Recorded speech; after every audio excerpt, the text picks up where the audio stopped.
16, and I think he'd been smoking it for a little bit longer than that, because I could smell it on him. But the problem is, because he hung around with people smoking it, you can never tell. I don't condone drug dealers. At the end of the day, that's, if they want to do it, that's what they do. You can't stop them. It'll never stop. I'm going home to get food and then get stoned. I'm like, all right, son, I'll speak to you tomorrow. And yeah, he goes, I love you, son. He goes, I love you too, Dad. And that was the last thing I ever said to my son.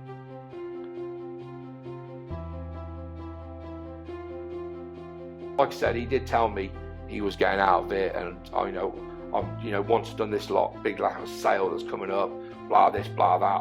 I'm out of it, Dad. I'm sick of it. I rang her and she's like, what? I'm like, Reese is gone. She said, what do you mean he's gone? I'm like, he's dead. He's dead. He's killed. And the scream of her saying my baby's dead will never leave my head. I hear it all the time, and it was the most curdling scream I've ever heard in my life. And all she kept was repeating, my baby's dead, my baby's dead, my baby, with a BB gun that looked like a real gun, a replica gun, two knives, a baseball bat. You're not going in there to rob someone, you're going in there to do some harm. The machete they brought out was about as long as my arm, and it was the one they used on Reese. That was a murder weapon. The murder weapon. And seeing that, I don't know how I didn't leave the court. 22 injuries that marked, 12 knife injuries, 3 were fatal. 1 went through nearest lung, 1 went through here, I don't know what organ's here, went through that organ, through the fatty tissue, through that organ, and pierced his aorta. Now that's what they reckon, like he wouldn't have felt anything after that. And then he had his knee, and it was that hard, they split his kneecap nearly in half. And we are live with David Ottaway. Yeah? That's right. Father story, mate. I know we said that because you said your mum would tell us off if I said Dave. Called you Dave. That's yeah, correct, yeah. yes. So now I know that your mum's not going to come down and whoop me. She doesn't like it. She's turned friends away for calling at my house when I was younger, calling me Dave. Oh, really? Literally, even though I'm in, she's actually said, Dave's not here. David's here, not Dave. Yeah, and you know what? I didn't know this until many months later that she's actually turned friends away. Oh, really? That's me mum for you. Oh, wow. I'm glad I got that right then. That's right. Otherwise I won't be here. So you've mate, you've been under a lot with recent incidents to do with your son. I mean, some people might have heard Reese's story through his mum Charlotte that we had on here, but I really, when you reached out to me, I was really glad, because I've podcast a lot of mums, and it's harder for dads to come forward to be able to tell their story. So I'm really grateful today that we were able to add this to the channel. Well, I'm grateful for you having me. Yeah, I think it's very important. Like, being a man myself, I think, is knowing that it's okay to talk.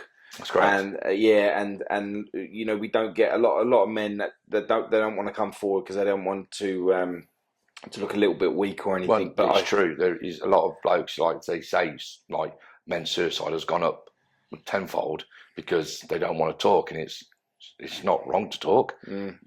Talk, doesn't matter who you talk to someone. Yeah, and this is I can't thank you enough to be able to have you on my platform to be able to get a father story. Thank you on the process that's happened. Tell us a little bit about yourself so we can build up. Because Reese lived with you for a bit, didn't he? He did. Basically, Reese was born 27th of April 95. To me and his mum Charlotte. We lived together for 14 years, and then we separated. And the boys came and lived with me. That was Reese and Josh. George, my eldest daughter, went and lived with her mum up in Leeds. So Reese lived with me. I brought him up. He'd go and see his mum at weekends, 6 weeks holidays whenever he could. So I had to be a single dad, bringing 2 boys up. It was quite hard, not going to lie. Big challenge. Separated from your partner for 14 years, and it does take quite a bit of getting used to. doing all the washing, drying, cleaning, everything after the boys, make sure they're up for school, making sure everything's ready for school, the lot. And Reese was one of these happy-go-lucky lads. Whatever he put his mind to, he was amazing at. So of course, then it fell on me to like get his bikes, because he's in BMXing, make sure he had this, that, everything. So I had to make sure I had, the funds and stuff like that to make everything for the boys, which was harder sometimes. Did you ever feel like any resentment to the way that your life turned out that way? No. If I'm honest, no, because we broke up, and life takes these different doors and directions. I've never had any resentment for it. I didn't get to see my daughter like every day. That was the only one side of it. I know Charlotte didn't get to see her boys every day, which is hard on both of us, because we're both parents and we want to see our kids every day. So that's about the only like hard side of it of all, if honest. But it was hard at first, and then over time adjustment got easier. Reese was at the age where he could look after himself. His younger brother was only a few years younger, but I had to make sure everything was like for him, because he wasn't allowed to go out like Reese was and just go off and do this, do that. So it was like making sure Josh was always home when he's meant to be. Same as Reese, he had like a little bit like longer out time and stuff like that. But it's hard to say. It did get easier over time. But then Reese started like staying at friends' houses more, and stuff like that. And it's like I'd rather him be under my own roof. But he was at the age where I couldn't be doing the arguments. It was like, you know what? It's easier just to go, all right, son, I know who you are. And he was literally like 20 hours down the road. So it wasn't like he was a million miles away. Yeah. But I bet it felt like it though, didn't it? Oh, it did. Some days it did. Even when he went up to his mum's for the holiday, it felt a million miles away from like having like a wife, 3 kids in the house, to go into yourself, 2 boys, and then the house being empty. It was like, I want them home, I want them home, I want them home. It was hard. Or sometimes the boys would go up there and my daughter would come down to me. So it was like, Charlotte have time with the boys, or I have time with Georgia. So it's sometimes all 3 were there, or sometimes I had all 3 with me, and then sometimes I didn't have any of the kids, and it was like the house felt so empty, big 3-bed house on my own, and it was just that's what it felt like. I did have my dog, but how many times can you pat your dog in a day? Yeah, you know what I mean. Did you ever find out if like all of that impacted the boys as well as your daughter? Or did you just carry on? I know deep down it impacted the kids. I know deep down it did, because I know my daughter, she played up a little bit from mum. I know the boys, they did try playing up for both of us. Not so like as in way, oh, my dad said this and my mum said this, that, none of that kind of thing. But I could tell by the body language more so. And like when it coming up to Christmas and like birthdays and stuff like that, it was always, not always, it was like, oh, am I going to see mum or I'm going to see dad? And you know what I mean? And birthdays and Christmas is it's all about families. And so we always had to try and work it out whether the kids were with me for Christmas or the mum for Christmas. Same as birthdays, it was like, because Charlotte was like 140 mile away. So it's not like you could just jump in the car on a birthday and go, let's go. Yeah. Do you know what I mean? It's like, and then once I got up there, it's not like I can just drop them off and go back home and go, I'll be back in a couple of hours to pick you up. So, it did. I know for a fact it had a bit of toll on the kids. Reese never told me, never moaned about it, nor did Josh, nor did Georgia. I think they just decided, like, if mum and dad are doing this, we can do this. Yeah. Sort of thing. It never affected the school work at schools. So you know, how I see it is they adjusted pretty well considering. Double Christmas presents. That's it. Double Christmas presents, double parties, double everything. Do you know what I mean? So at first I think it was harder for them, but it then got easier because way of life. Yeah, a way of life. Okay, me and Charlotte, we only talked when we had to, when it regarded the kids, and that was it. That was the only contact we ever did. And I know Reese wanted us just to be like friends. That's all he wanted. It was like we shouldn't be like this against each other. That's all he ever wanted, and he just didn't. Do you know what I mean? He would never have something. He wouldn't have me say anything bad about his mum, and vice versa. That's the kind he was. I know the other two are the same, but Reese, I know for a fact, if I said something out of or he'd tell me. He wouldn't care. He would. It doesn't matter what age he would tell me straight, and that's how he was. He was like outspoken, well mannered, and he would tell you what he thought. A lot of the times, I'd have to get it out of him. If that makes sense, but he would never like. He would never go out of his way to like tell you if something's wrong. I could tell by his body language that day if something weren't right. But like I say, he was a good kid. He did well at school. Never got any issues or troubles from the teachers or anything like that. Never had the schools ring me up moaning. Only when he didn't go in, like, and I forgot to ring the schools. That's the only time I got like moaned at the schools. Same as Josh. Josh didn't go in for ill, same reasons. So, they did, I'd say, well for themselves. When did you start seeing a change in Josh from a father's perspective? Like, when did you start thinking, hang on a minute, you're not just being a lad now, you're being like what's going on here? When with Reese, around about 14, 15, he started hanging around with like a lot more people. Some of them are older than him, and as like myself, I when I was younger, I hung around the elders. You try acting their age, so I knew he was changing, not massively changing, but there was a slight changing. I knew he was having a drink.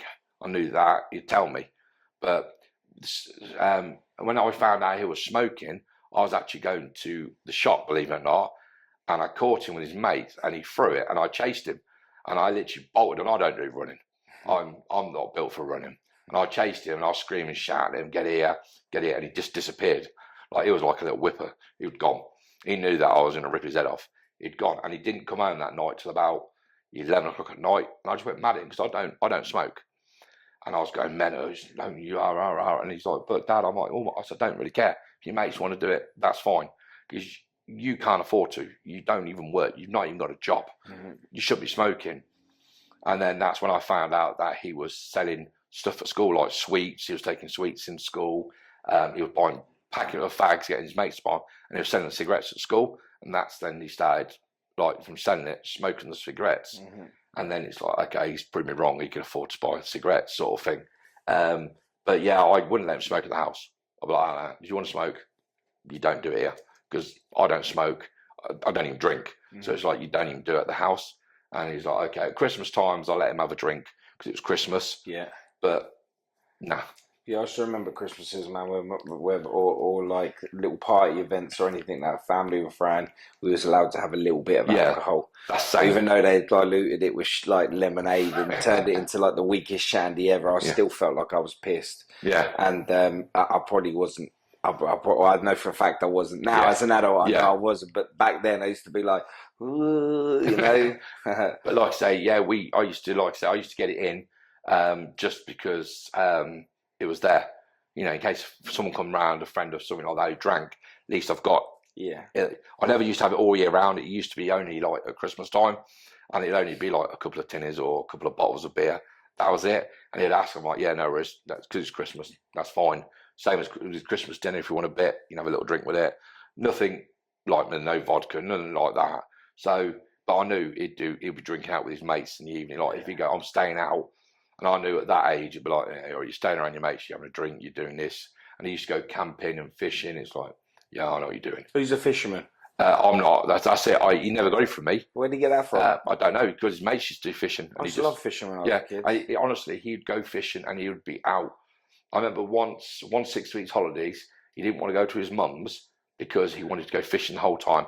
And I went down to see him one day, and they had made a full shanty town out of tarpaulins.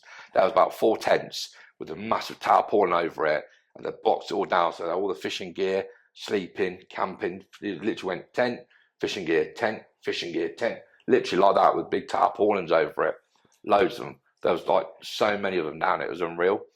And then I remember it was one weekend. A friend of mine, Shane, his kids wanted to come over do fishing as well. And I'm like, okay, but the deal was I had to stay down there as well. I'm like, I don't do camping. No, I've done it a couple of times. I love it, mate. You know what I mean? It's not. I didn't. You either love it or you don't. I don't. Yeah. It was one of them ones. It was more Marmite for me. Like I could sleep anywhere, and it was like I've got. I know my house is just at the road, like a mile up the road. I've got a double bed there. You know what I mean? It's warm. It's cozy. Well, I don't want to sleep. So in the end, I made a gazebo up. I put 2 tents inside a gazebo. Then there was other tents, and then I had another gazebo up with a barbecue in it. So of course I had to stay like the whole night down there with the cooking, keeping an eye on all these kids. I think there was about 15 of us all down there. And I said, if anyone come down, it looked like the travellers had moved in. That's what it looked like. And and that was the deal. These kids would only stay there if I stayed down there as well. So I got lucky enough I had a fishing bed. I don't know where it come from, but I ended up with a fishing bed. So I was happy I didn't have to sleep on the floor. Yeah. But I didn't sleep anyway. They were just running around and just, I don't know what they're doing. They were just going mental. They were, and it was like, oh my God, so I kept coming up, like, what's going on here? And do you know what I mean? They enjoyed it, and that's what it was all about. It was more them. It wasn't about me. It was the kids enjoying them and having a nice time. You know, me cooking food. None of them got food poisoning, so obviously it was cooked right. The memories. That's it. That's what it was all about. And I used to take, like, when Reese used to be down at the Harlands in Daventry, that's where he used to stay most of the time. I used to take his dinners down to him. I used to have to drive down there, give him his cooked dinner, and then drive back. Or I'll get a message, Dad, I need a shit. And I'll just go down, pick him up, so he goes to the toilet, come home. It's like, you're camping, go in the bush. Well, I ain't doing that. Later on, he started doing that. Or I stink, I need a shower. And he'll come home, he'll have a shower, and he'll still smell the same of fish. And go down, it's like, you still smell the same. I don't. All right, you don't, but you do.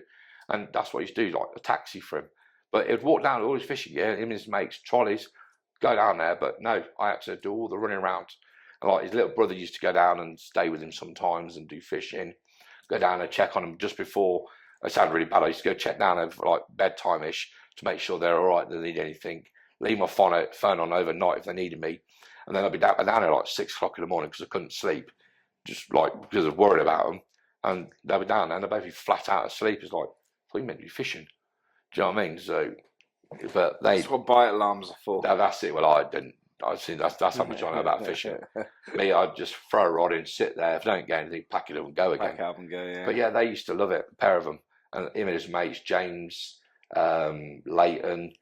There was like Josh went down with him. There's honestly I couldn't name half of them because most of them had nicknames, and you know what I mean. They used to go down there, and be down there for days and days, and he just loved it. Then in between that and his BMXing, it started getting. He was pretty good at BMX. Oh, he was amazing. He's one of these kids that if he did something, he was good at it. Doesn't matter. He was short. He did basketball. He was good at it at school because he was short. He proved a point that he could do it. Yeah, basketball was my thing when I was younger. And that's it. It just proved a point that he could do it. Anything he put his mind to, he could do it. It was just a natural. I don't know who he got it from because damn sure it weren't me. You know what I mean? I've signed up for so many gyms. I look at them, I start sweating looking at them and walk away. Do you know what I mean? I can swim. That's about it. But anything else, running, I'm not built for it. Do you know what I mean? I reckon if I'd done 100 meters now, I'd have a heart attack at the end of it. Same. Do you know what I mean? But he was just amazing at it. He's the lad who got him into it was a lad called Joe Butler. Bless him, he passed away in a car accident.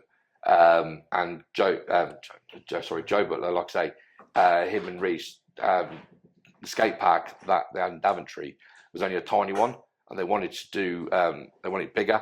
So then they went to the Phoenix Centre, speaking to people at the Phoenix Centre. I can't remember the lady's name for the life of me. She was lovely. And she literally told them what they had to do. Then they got the council on board. They went for lottery funding. And Joe, bless him, he passed before he actually seen the final design of it all. He got to see the rough design, but he didn't get to see the finished project. And there's a memorial bench at the skate park for him now, which, and Reese was up there literally all the time. I took him to Corby. That's Adrenaline Alley. He went there all the time. Many weekends, like I'd drop him off in the morning, come home, and then go back. And then I started realising, well, they've got a cafe there. Why not just stay there all day? And okay, yeah, it did get quite boring. And in the end, I started filming, running around after him, and like watching him videos. And it's like, this ain't for me, son. Get your mates to this, because even though I love watching him doing it, it's a long day, 8 hours at a BMX skate park, and I'm just sat there doing nothing. You not fancy go? I'd end up breaking a bike, I think. I think they're built for my weight. But honestly, he was phenomenal. And they had a foam pit, and he used to go, "Oh, I'm going to do backflips." I'm like, "Please don't, son. Don't do backflips." They're like, "Oh, Taylor could do it. Taylor could." I'm like, "Yeah, but Taylor's had a bit more practice than you, because he was more street. Then he started wanting to do backflips, front flips, and flares, and it's like, oh my God, he's gonna. Do you know what I mean? And many times I've seen videos of him like bailing. He's come down like 10 foot straight onto his knees, and he's just got back up, or should I say, got back through the bike, shouted his bike, got back on, and had another go. And he wouldn't stop until he'd done it, until he got it perfect, and he would, and he was, and when he got it right, that was it. But he used to go to the skate park. It's concrete. He's like doing backflips. I'm like, yeah, so that's a little helmet you're wearing. It's not a full bit like motorbike helmet. That's a little polystyrene helmet. You're gonna, you do it. He didn't care. Can you imagine if he put an engine to that? I don't know. He tried doing flips on a pit bike before. Oh really? Yeah, with his mate there. Yeah, tried doing a backflip on it. Yeah, he weren't. Honestly, I think I must have dropped him too many times as a kid. That's all I can say, because he had no fear. There was no, honestly, if you told him to have a go, he'd be like, all right, I'll try it. He at one stage he was doing street, and he was trying to do like jumps over like big prickly bushes, and like they were the gap. It weren't the size of the gap; it was the height, and he was trying building ramps out of pallets, and I could see from the pictures that they're not going to be quite high enough. So if you land, it's going to hurt. And I think, lucky enough, he cleared them. And he got me, he proved me wrong again. But it's like, son, you've got to build them a little bit higher.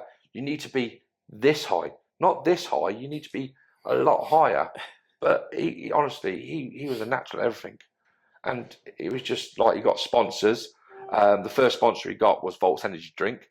I don't think they're going anymore, because they didn't sort of get they're American. They didn't hit the right retail. Plus, you had Monster and Red Bull at the same time. Yeah. So a lot of energy drinks, and he was sponsored for them for about 9 months. He had them. They just kept shipping little energy drinks out, and all I can say, it was like a bag of sugar in a tiny little pot.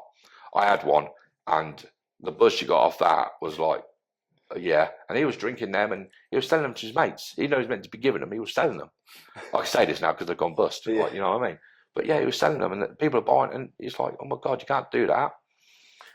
Then he got there's a company called States Terror. They do clothing brands, and they did a sponsorship called States Terror, and he got accepted on that. I know the guy very well, Gianni, and he didn't do it because I knew him. He shut down, seen Reese's videos, and like, no, I want him, and literally they chose him out of, I don't think there was many applications that could be accepted, but he was one of them. So he got chosen for that, and he got free clothing. All he had to do is advertise it and do stuff like that. That's what he did. Every time he went to skate park, he did that. He got his own little name code, so he got discount off the clothing, which he gave to his mates, and a lot of his mates bought it. Me personally, I live in State Terror clothing because design and all, because I feel like, because he gave my son that little opportunity of sponsorship, I feel like we did try like Monster. I did try with Monster Energy myself, but they were looking at the big boys who like already pro anyway, which I think it's not the right thing to do. I think you need to get these younger lads doing it. I think what they do is they let everyone else sink the money into it and then just swoop up and take it. That's it. Like, I know a lad, Harry Main, he was sponsored by Monster Energy. He was already pro. He was already like out there, already big names, and they're like, oh, we want the big names. And I get that, because then the bigger names get followed by the followers. But a lot of these nowadays, I know it sounds, I don't mean no disrespect to these guys who've got all these big Instagram accounts, stuff like that. A lot of these followers, they just click on it. They don't even watch half the videos and do this. Yeah. And it's like, how many of these guys actually properly watch, follow everything? It's like, you know, the younger kids who are up and coming, they're the ones they want to watch because they're the next generation. These guys, you know, they're my age. It's like they've only got so many years left in them, and then it's done. You want to start with the kids, like when Reese was getting his sponsorships, and now Reese could still be here because he'd have been traveling the world for them, and that's what he wanted to do. He wanted to go to America to, I think it's Woodlands. I think it is. I might be wrong. No, he wanted, right. yeah, he wanted to go out there, and he and many times he tried working out because he didn't want to put his BMX in a suitcase. He wanted to put it in the carry-on. He was trying to work out how he could put his bike on. I'm like, son, I don't think you can carry on a BMX. I'll take it with me. This is hand luggage. He's like, I don't know, I want it in the back. I want it with me the whole time. It's like, oh my God. He goes, so when I get to the side, I can build it and ride. I'm like, America's a big place, son. You don't just get on an airport and ride to where you're going. You need to. Like it just goes to show what he was like. Yeah, like that's it. You know, and he just loved it. The passion for it was surreal.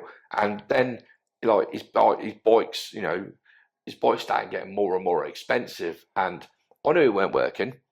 And it was like, then I started questioning him, like, well, what are you doing? And then I found out he was smoking weed, which I didn't like the idea of it, but he was, he was living in a room and he weren't smoking in my house. So he's like, what do I do? Do I stop him? Do I go down hard on him? And, I feel. Do you think it would have made a difference? I don't think it would have, because he was one of these ones that if he was doing something, he was doing it. It doesn't matter. I could go at him 10 balls. I could have a go at him every day for a year, and he'd listen to me. But whether he want to do it is a different matter. Yeah. And then I know he started smoking more weed, and then it was like, and where you get the money from this? I know he was still selling some bits and pieces and stuff like that. Did you have an inkling that he was selling, or did you just want him to tell you? No, I didn't know he was selling. I was trying to work out because he had a part-time job at Leisure Lakes, so I presume he was using that money to buy the weed, and then he was getting the bike stuff discounted and getting out of his wages. That's what I presumed at first, and then it was only after about 6 months of him selling it that I realised that's when he was selling it, because I can't even remember how I found out. I think it was someone told me, and it come out by mistake. I think it did.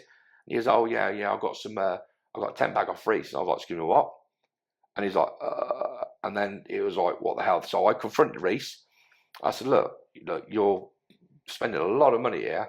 Where are you getting this?" And he started trying to lie at me first, going, "Oh, I'm doing more at the shop, not doing the more." I said, "Reese, I can just go in the shop and find out. It's not hard. I know we're in the shop. I know busy. I can ask them directly." And then he said, "All right, I'm selling, but only to my friends." And I was like, "Okay, right, fair enough." I tried talking him out of it. I said, "Look, you're doing wrong. This is going to go bad. I'm going to start having people knocking my door, stuff like that." I didn't want that. And he was like, "Dad, I'm promising." I was like, "Okay." At the time, when he turned 16, just before he was 17, he was staying at his friend's more. So that's when he started, I think, getting involved more, because his mate he was living with might as well be living with. They were smoking. His mum smoked it. He smoked it, and his little brothers was smoking it. So he was like in that background, and I kept telling him, "Look, I don't want you staying anymore. I want you to come home." Reese, little brother, no. Right, his mate, where he's staying, his mate's little brother. Yeah. I think he was only like 13 at the time, and his mum was letting him smoke it, which is like, that's wrong. You know what I mean? I've noticed that a lot with even my daughter's friends. My daughter's 15, and she's got some friends that are smoking. Yeah. And I thought to myself, God, if my daughter come home and I found that she was smoking weed, I'd go nuts. Yeah, like I said, I did go mad at him, and I was like, "Look, you can't do this." And he was just coming up to 16, and I think he'd been smoking it for a little bit longer than that, because I could smell it on him. But the problem is, because he hung around with people smoking it, you could never tell. And it's you don't want to say, "Oh, you're smoking it," and then you find out he wasn't. Then you feel like great. And then, but yeah, the mum where we're staying at, she just didn't let the kids drink in there and everything. It's like, all right, they're 16. That's a different matter. They're drinking, but she was letting like the younger ones drink, which is like younger, which is like, that's when I started like, look, this ain't happening. And then I tried pulling Reese away from living there, but it just made it worse because he's like, but you know, I want to be there, and it's like, you're 16 years old, you know, but you can leave home now at 16. But back then, it's like, you know what I mean? If I've got two choices, I either push him away, and you know, it could go ugly, or I just like keep in contact, and I know where he is at all times. And then I think that's where it started getting like out of control. He realised the money he can make from it, and then it went. I think then it went from there to further afield selling. Yeah. I did try tying him. You know, every time if I could, I'd say, look, you need to stop doing this, son. I tried many a times, but it was like falling on deaf ears all the time. Yeah. I even told my mum to have a chat with him, and she sort of give him, and he fell out of me. He actually fell out of me because you told my her. mum, and he's you called me a twat because I did it. And I was like, yeah, but this is what I don't want you doing. I've seen people I know who were selling, getting locked up, you know, not getting killed or anything like that, getting locked up and getting beat up, getting robbed. I was like, I don't need that for you. I don't want people. You get robbed, you're in like 5-6 grand in debt. They're knocking on my door asking for the money because they're not going to get money out of me. They're not taking anything from my house because, as I say, you don't live with me. I'm not having people come knock on my door. And he, you know, he didn't want to listen to me, and it's like, what do I do? So I sort of had to go along with it, even though I didn't want to. Become a friend and not a father. That's it. That's what I had to do. It's like, I've got two choices. I could be this strict dad, you know, lose my temper, have a go at him, and, you know, lose him forever, or I then become his best mate, his friend, and step back as the dad, and, you know, and like make sure he's not hurt. It doesn't, you know what I mean? Nothing goes wrong. And lucky enough for the few years, nothing did. He was on nice even peel. All right, he did get stopped once, and he got just taken off him. Lucky enough, he only had enough for himself, and the police confiscated off him. Mm-hmm. And then he started like driving cars and on a provisional with his mates in the car because he had a provisional license. And it's like, you know, the insurance wise, he was insuring the car himself. And then I found out then the car was used and he was dropping off. And it's like, son, you can't do that. You're on a provisional license, son. You know, you get caught. As soon as the car gets marked. That's what happened. He got stopped one day with his mate in the car, and he had an ounce on him. And they confiscated the ounce. He'd look if he didn't get a mark against the car. They confiscated it and told him, look, don't do this again. Had a go at him. Took him on his way. How he got away with it, I to this day, I don't know how. Because everyone I know that's had an ounce taken off them, they've been arrested. Probably should check with the police. They probably kept it themselves. Possibly. But no, literally. And after that, he didn't do that. Then he started using his bikes. His car got parked up at mine because I made sure it was parked at mine. Mm-hmm. It stayed at mine, so he couldn't use it. And then he started coming to the house doing bits on it. And then the only time he used it was go to car shows. We've still got in the family now his first ever car, little K10 Micra. And he's had that since, oh my God, I think since he was at 18. Maybe, I may be wrong, maybe 17. But we bought it off a friend of mine, cheap. And now they're worth stupid money now. Yeah. And like, we'd never sell it because it's priceless to us. But I'll go on to that later on. We built that got that back on the road for his funeral. We did, after it was like sat in a field, got dragged out of a field because he stripped it, had a roll cage put in it. But yeah, literally took that car off him. Then I found out afterwards he was buying cars off mates and running around in them, which then that's where I crossed the line again. I was like, look, what are you doing? Had a go again, fell on deaf ears. Then his mate started driving the cars for him to run him around, which they had licenses. It's like, all right, that's on them. You know what I mean? I don't want cars registered to my house. I don't want nothing to do with them at my house.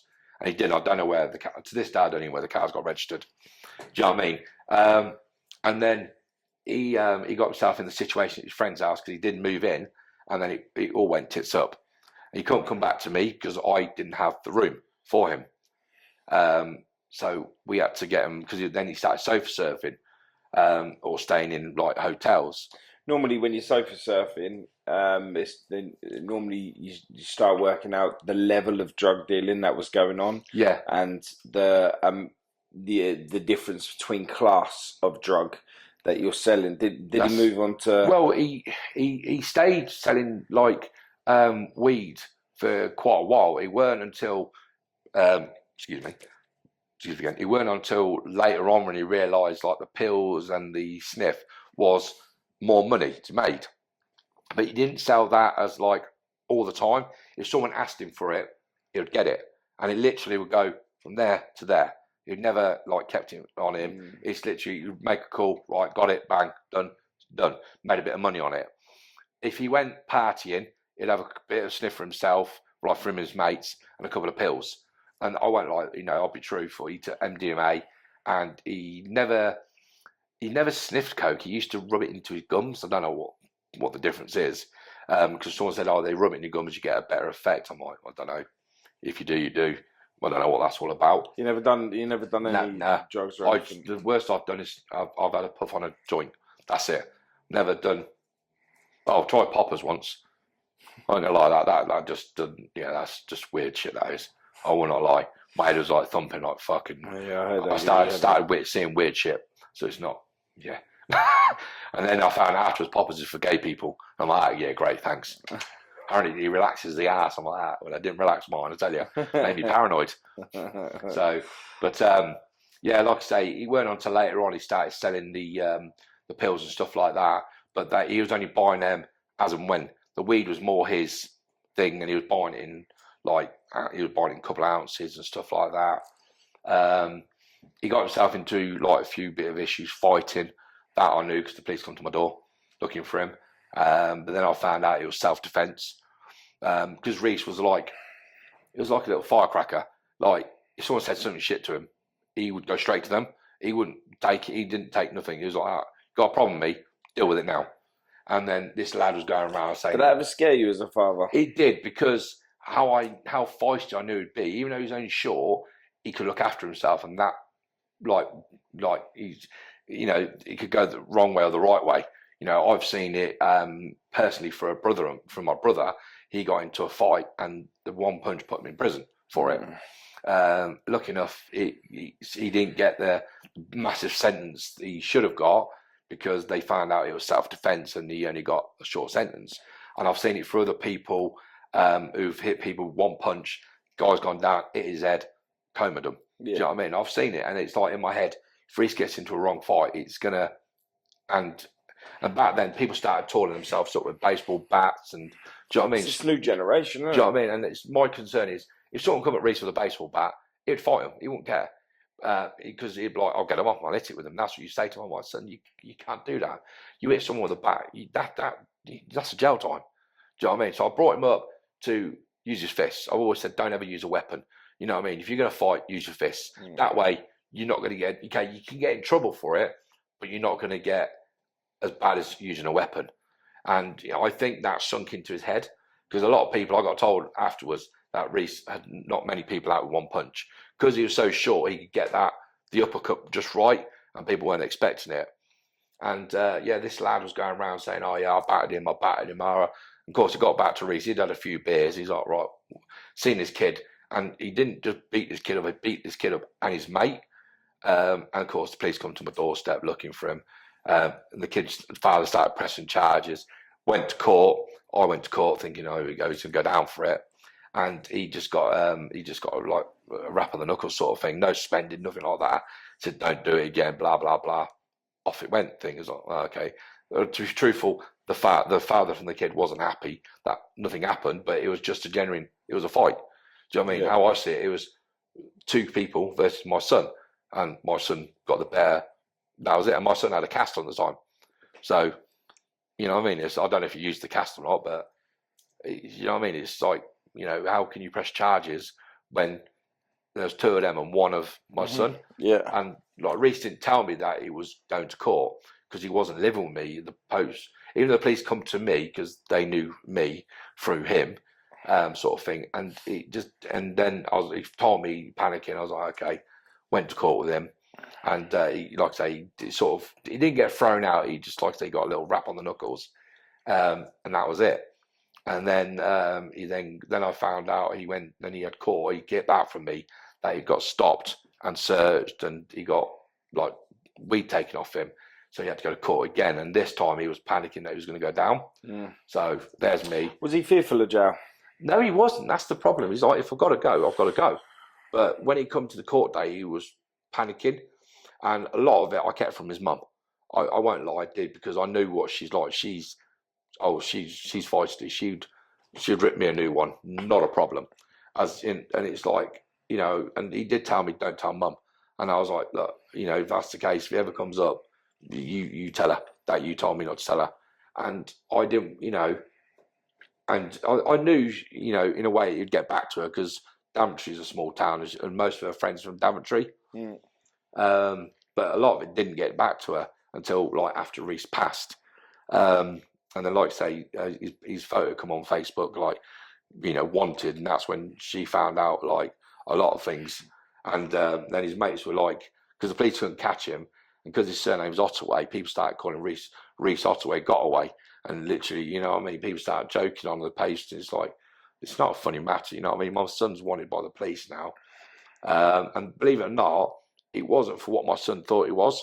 He got stopped in a BMW X1, and he pulled in to go to a shop. And of course, the police clocked the car, clocked my son, and he panicked, and he hid the key in the shoe and pretended he was asleep in the car, didn't he? Instead of getting out of the car and like doing one, they knocked the door, and he's like, oh, what's the matter? He goes, oh, my mate's just gone to the shop. Stuff like that. And did he jump in the passenger seat, did he? No, he jumped in the back, didn't he? Go to sleep. Like, and they woke him and was like, oh, what's the matter? What's the matter? And they had like 2 ounces of weed in the back. I think it was more, but he told me it was 2 ounces. And of course, the police got taken, the car got taken, all this lot, and he thought that's what the police wanted him for, but it wasn't. It was for non-payment of fines from previous. And I kept telling him, I rang up and said, look, he doesn't want to hand himself in. What's it for? And like they tell me, oh, it's for non-payments of fine. I told him, no, Dad, they're lying, Dad, they're lying. I'm like, son, why would they lie?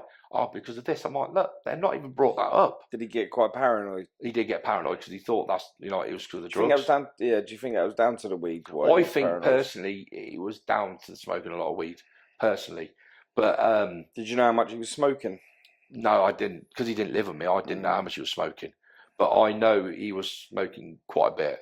Do you know what I mean? Every time he'd come round to the house, he'd be outside working on his car, and he'd have a joint. And I did mind it, but I didn't mind it at the same time. At least I know he's not trying to hide it from me, sort of thing. He's always at the house, working on his cars. I'd see him all the summer holidays, and stuff like that. And because I do cars myself, my shed's full of tools. So I'd rather him come to me than go elsewhere. Yeah. Then his little Micra, he wanted a turbo it. So we had this mad idea to get a K11 engine that has already been done before by the people and put a turbo on it. So we did that, but he started blowing the engines up. So in the end, I started collecting blown up engines on someone else's driveway. Not mine, it was someone else's, but the lady, because she loved Reese because she just thought it was so cheeky and stuff like that.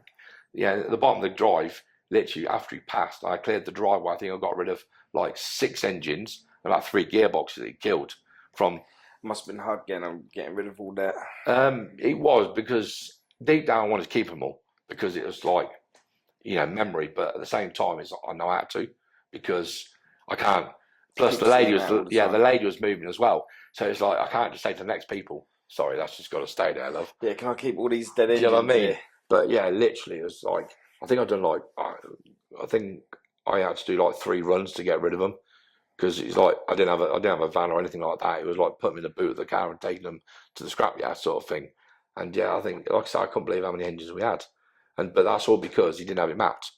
He just threw it in, off he went, bang. And it used to be day before a show, guaranteed, day before a show. Blow it out. Yeah, and I remember he'd done his gearbox one night. It was day before Jap show. The gearbox on, looking if we had a spare gearbox, we bought a complete car. I said, all right, so I'll do it. I said, as long as you help me. He started helping me. He goes, oh, I've just got to go off and see someone, basically, drop something off. He didn't come back. And I was there on my own. I was out there till like 10:30, 11 o'clock at night, putting his gearbox in on my own.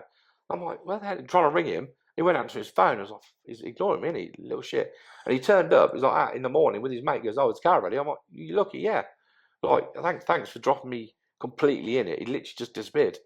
But because he knew I was capable, I think He knew he was going to do it. that's sure. it. It's like, oh my god, and he'd done that many times. Like, I remember him and his mate started putting an engine in one afternoon, and then he had to go somewhere. I think he went off BMXing because the weather was nice, and he's like, "Oh, I'm going off to the park, Dad. You know, we're back late to help. You know, can you finish it?" I said, "Yeah, no, I'll finish it off." I've done the whole thing. He come back in the evening. He goes, "Oh, you've done it?" I'm like, "Well, yeah, because you didn't come back." And then there was pictures of him like on Facebook with him doing a barbecue, and I'm like, "Well, that's the reason why I didn't come back." He was barbecuing, and he would go over to Tesco's, get the little barbecues. He'd flip a trolley upside down and use the base of the trolley for the barbecue, so he didn't have to do it off the floor. And yeah, literally, there was hundreds of rolls, hundreds of sausages, and that's what he used to do.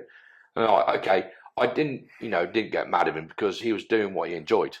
And like cars, I enjoy doing cars. It's my go-to thing at the moment. And right now, if I could, love him to be here doing cars with me right now. And that's the truth. He was capable of doing cars himself. You know, because he's seen me do cars, he picked it up.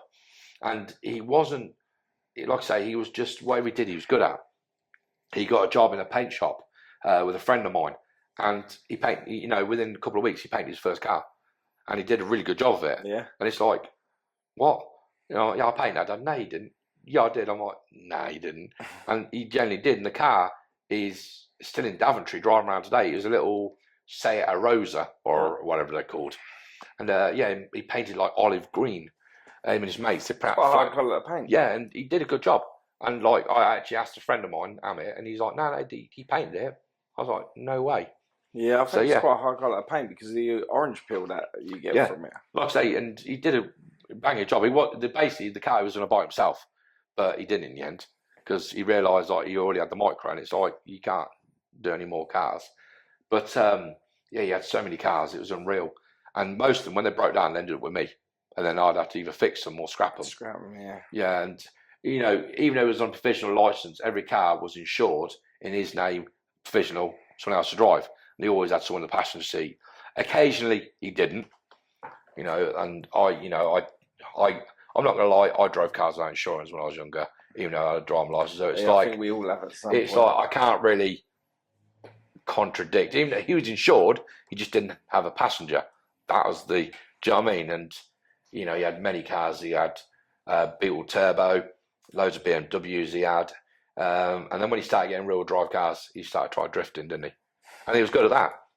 He was good at that. He'd go out with his mates, and there's like in rugby, there's loads of islands, and they would go linking islands. You can do the islands, and there was like videos of him and that. And it's like, oh, son, you're gonna. Then he had a diff welded on it to make it drift better. And it's like, oh my god, a friend of mine did that for him. It's like, why did you do that for him? Well, he asked me, he paid me. Good question. Yeah, if someone's going to pay you to do something, you do it, don't you? But no, he then, I think when he got to about 18, 19, that's when he started selling like pills and not necessarily sniff. That was another, like a little bit later on when he realised there's more money to be made in it. And I wasn't impressed. I didn't know until like about a year before what happened to him when he passed, that he was selling sniff. The pills I sort of found out because one of his cars was left to me, and I found some pills in the car, and I collared him, and he said, "Oh, they're not mine." But at the time, him and his mates were selling, so it was like, is he lying to me or not? But I couldn't say he wasn't. That's what I mean. Unless you've got proof, that's it. His word. Yeah. That's it. And like I say, and him and two of his mates should go around and they sell to different people, even though they were all selling together. So they were like a group of them drive around out one car and sell to different people, making their own money. So you know what I mean? It's like, how can I call him a liar if I've not caught him doing it? Yeah. Even though I knew he was, because I'd be an idiot if I didn't think he wasn't. You know what I mean? And then later on he started. The only reason that is because I think someone else said to me, "Oh yeah, he sold my mate some sniff," and I was like, "Excuse me, I'm sure it wasn't one of his friends." No, it's definitely Reese. I'm like, Okay, and I tried calling Reese. Reese like, no, blatantly lying to my face. And then he later on said, "Yeah, I am, Dad." Well, they called it yay. I don't know. I don't know what the difference is between the two. I'm not going to lie to you. But yeah, he goes, "Oh no, it's Yarra sold, not Coke." And I'm like, "Isn't that the same thing?" But apparently it's not. I don't know. You know what I mean? Got to get down with the kids, man. That's it. You know what I mean? It's like, all right, maybe that's slang for it. I don't know. And I wasn't happy with that. And it's like, what do I do? You know what I mean? I can't. He's 20 odd years of age now. He's got his own place. What do I do? I can't tell him off. I can't bend him over my knee and spank him and say, "Look, stop being a naughty boy." Because he when he wanted to do something, he set his mind to it. He just didn't listen to people. And I said to him, "You're going to get hurt, son." You know, and he'd been robbed. Not him personally, but he had like lads working for him. They'd been robbed. Of course, then he has to foot the bill to pay the other people. So he's losing money. It's like, what the hell? Yeah, a lot of people, they see like dealers with like racks of cash and that lot, and they don't realise that most of that money that they see on their social media or see walking around with, it's the big man. Somebody else's. Yeah, you know, it's you know, even that big man's buying it off the next person. Yeah. So even though Reese could have take a picture of him with £1,000 cash, about £400, £300, that's his money. The 700 is the next man. Then the next man's like sitting there with 10 bag, and that 10 bag could be like only 2 bags of his, and it goes up. And people don't see this. They're like, look at this thing. Oh man, he's making loads of money from selling drugs. He isn't. That's the problem. Even though he was living way beyond his means, you know, and looking at the people he was getting off, they were good mates. So he could get away with that little bit of cheekiness. You know what I mean? And then one guy he was getting off, they started giving him cars on the tick as well. So then he was getting like 57 plate cars, 61 plate cars, these newer cars, and I'm like, son, don't start doing this now. You can't. Do you know what I mean? And he thought, you know, like I was like being stupid. I'm like, but son, what you're doing is you're getting this off this lad, and you're getting that off that. So now you've got 2 bills of this guy. Yeah. Not one. Oh, no, he's putting it together. Yeah, it doesn't work like that, son. You know what I mean? He's not going to go, oh, by the way, you've paid this off now. The car's yours. You're not, because you're now chopping that car for the next car, and that's what he's doing. Yeah, you get absorbed into and that's that. It. And like I say, at one stage he had I can't remember what. I think it was a 61 plate X1. Do you know what I mean? It's like, you know what I mean? People are going to think, and even though he didn't own the car outright, people are going to think he's doing really well. Yeah, and he's not. He's got a lot of jealousy that way. That's it. He's got car on tick. And okay, all right, he didn't drive it that often. He had someone else drive it for him, but it was still his car. And it's like, son, you know, people are going to think you're making all this money, and then he'd go out and buy designer clothes and it's stuff like that. It's like, now people are going to think you are making too much money, and something's going to happen. And I kept saying this to him. He's like, Dad, you panic. You worry too much. You worry too much. And it's like, I'm not worrying, son. I'm being a father. Yeah. And you know. And he was like, do you know what? It's fallen on deaf ears. And I did say to him once, I said, you know, something's really going to happen to you. You're going to get beat up, stabbed, shot, or you're going to end up in hospital seriously bad. Did you have that? You definitely had that. I said that to him. Yeah. And he said, Dad, you panic, you worry too much. Because he had a lot of people around him, and I knew they'd have his back, but all it takes him one day to be on his own, and it did happen. Do you know what I mean? Yeah. And, you know, and I had this conversation, and I only had it once with him because I couldn't bring myself to have it again with him, because if something happened to him like it did, like what happened to him, I still blame myself for, because I wasn't there. I told him I'd protect him. I'll always be there for him. And because I feel like I didn't put my foot down enough and everything else, I still to this day blame myself. What happened to him is my fault, because when me and his mum split up, he was my sole responsibility. And I still feel, even with Josh, even though Josh lives with me and he's 23 now, 22, 23, it's really bad. And he was born in 98 he was born. It's really bad. So him and his sister are like a year and 5 days apart. He's 23 this year. And it's really bad that I still panic where he goes out. If he don't reply to text messages, I'm like, why didn't you reply to me? And I'm like, oh, it's because I'm at work, I'm busy, Dad. I'm like, just reply. And when he goes out at night, I panic. And, you know, and to this day, if anything happens to Josh, you know, even though he can look after himself, he's 6 foot odd, he's covered in tattoos, he's a big lad, I still, like, that's my fault. It's even my daughter, if something happens to her, even though Charlotte brought her up, and she was Charlotte's sole responsibility. Even though I'm her dad, I feel like that's my fault. Even my little daughter Meadow, something happened to her. Even though me and her mum Sonia bring her up, something happened. I still feel like it's my fault. It's the father, it's the father side of me. And with what happened to Reese, it didn't sink in on the day when I got the knock on the door, and it didn't sink in for a couple of days. If I'm well, actually I'm lying to myself, it's still not sunk in now that it's happened, but I still blame myself. You know what I mean? That I didn't put my foot down. I wasn't more strict on him. I wasn't more hard on him.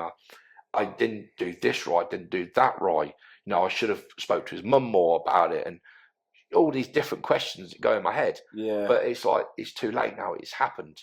It's like I can't turn back time, and I'm hating on myself for it all.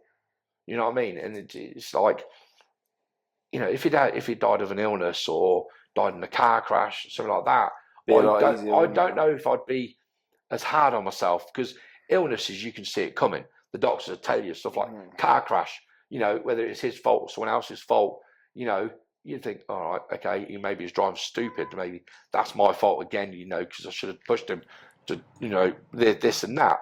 But when it comes to the drug side, I knew he was selling. I was trying to pull it. I should have done more to pull him away. But near the end, he wanted out because he wanted to set a bagel shop with his girlfriend at the time. He wanted to get out. And it was like, it just didn't happen. And, I still, to this day, hate myself for not doing more, putting my foot down more. Do you think you would have listened? I don't. No. Then you can't blame yourself. No, this is the problem. I know for a fact he wouldn't have listened. He'd have took it in, told me, Dad, stop worrying. That's it. You worry too much, Dad. Look, stop it. I'm fine. But I still, even though I know he would say, and then know he wouldn't listen, I still blame myself. It's silly, and I get angry with myself because of it. And it's wrong. I know it's wrong that I shouldn't blame myself, because one, I knew he wouldn't listen, and two, it'd be like, Dad, it's fine, I'm okay. And we got him a nice flat. I put down that he was homeless. He was sofa surfing, couldn't live with me because I didn't have the space. We got him a brand new build, brand new flat. His mum bought all new stuff for him. I helped him move him in. I helped him put his new floor in. The house was amazing. Little 1-bedroom flat. Because of the drug sides of it, and again, the police basically blowing the industrial door off the hinges.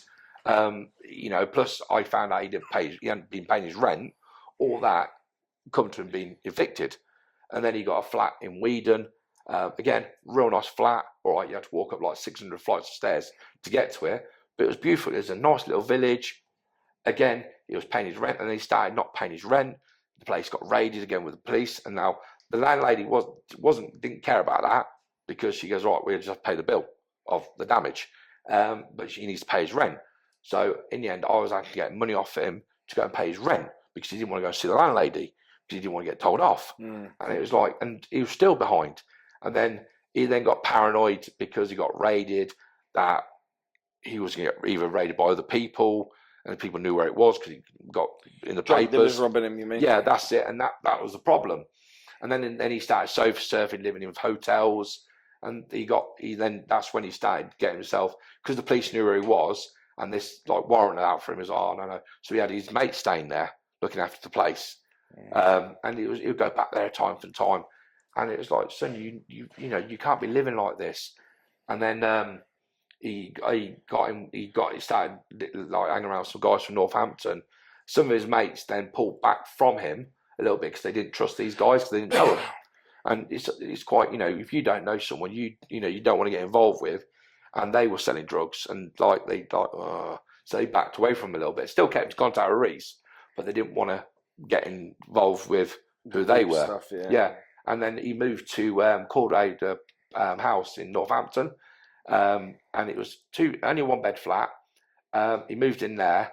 I moved all his stuff out because I had all his stuff in a storage container that I was paying for. He was meant to pay me for it, but I was paying for it, as a dad does. I was lumbered with the bill. So in the end, we moved it all out of there. I knocked it on the head. the guy wiped my debt off because there was like 2 months outstanding. And I was like, look, my son hasn't paid me and it's for my son and I ain't got the money. And he said, look, all right. And I said, look, he's found a place to live. It'll all be out. And they went, okay, sound. We'll just wipe the debt. No, I won't. I was like, thank you. So I moved him into the flat. And I went there a couple of times. I had to plumb the washing machine. I had to wire the cooker up, not the kettle, the cooker up. I had to do some other bits and pieces for him. And I didn't go that many times to the flat. But he had the front room for him and his girlfriend. He had the double bed beyond the door, big like corner sofa, big 60-inch TV in the front room. All his mate had was like a drawer, a set of drawers and a bed. That was it. So literally in the evening, the all children in the front room, and his mate went to bed, sort of thing, shared place. And I wasn't comfortable with him being in Northampton because all his mates are in Daventry. And it's like I just never felt 100% comfortable with him. I did tell him, so I don't like living out here. I don't like living. And I remember one evening getting a phone call from him. And he was a bit panic on the phone. I thought, oh, something's happened. So no, he put petrol in his diesel car, and he was panicking because he couldn't get out. So me, 10 o'clock at night, went over there. He met me there. I was draining the tank, and he goes, I'm going back home. Left me. It was spitting. It was raining. I had to drain his car, literally take his car apart, and I was scooping fuel out with like filling bottles up of diesel and fuel mixed together because he didn't realise, that he put petrol instead of diesel. So then when I'd done it, I rang him up. I said, right, you gonna come out and move the car then? Oh, you've done it? I'm like, of course I have. So we pushed it over, filled it with diesel, finally got it running. And he's like, thanks, Dad, give me a cuddle, and drove off. I'm like, cheers, son. What am I going to do with all this? I literally mixed fuel. It's like, what do I do with it? So I had to load it in my own car to take back to dispose of it all. But you know what I mean? And that's the things he did. He used to ring me up, Dad, I've had a puncture. So I'd like drop everything, going back, help him. And, and everyone used to say to me, like, oh, you do so much for him. But it's like, he's my son. Yeah. I do it with my other son, my daughter, even my younger daughter. And like, people used to moan at me going, oh, you do way too much for him. I don't, because that's what a parent does. And, and I feel like, yeah, I did all that for him, but I didn't pull him away from the lifestyle he was living. Yeah. And do you think you could have done? I don't think I could. I think I could have got him away a little bit, but I don't think I would have got him fully away. Do you know what I mean? If that makes sense.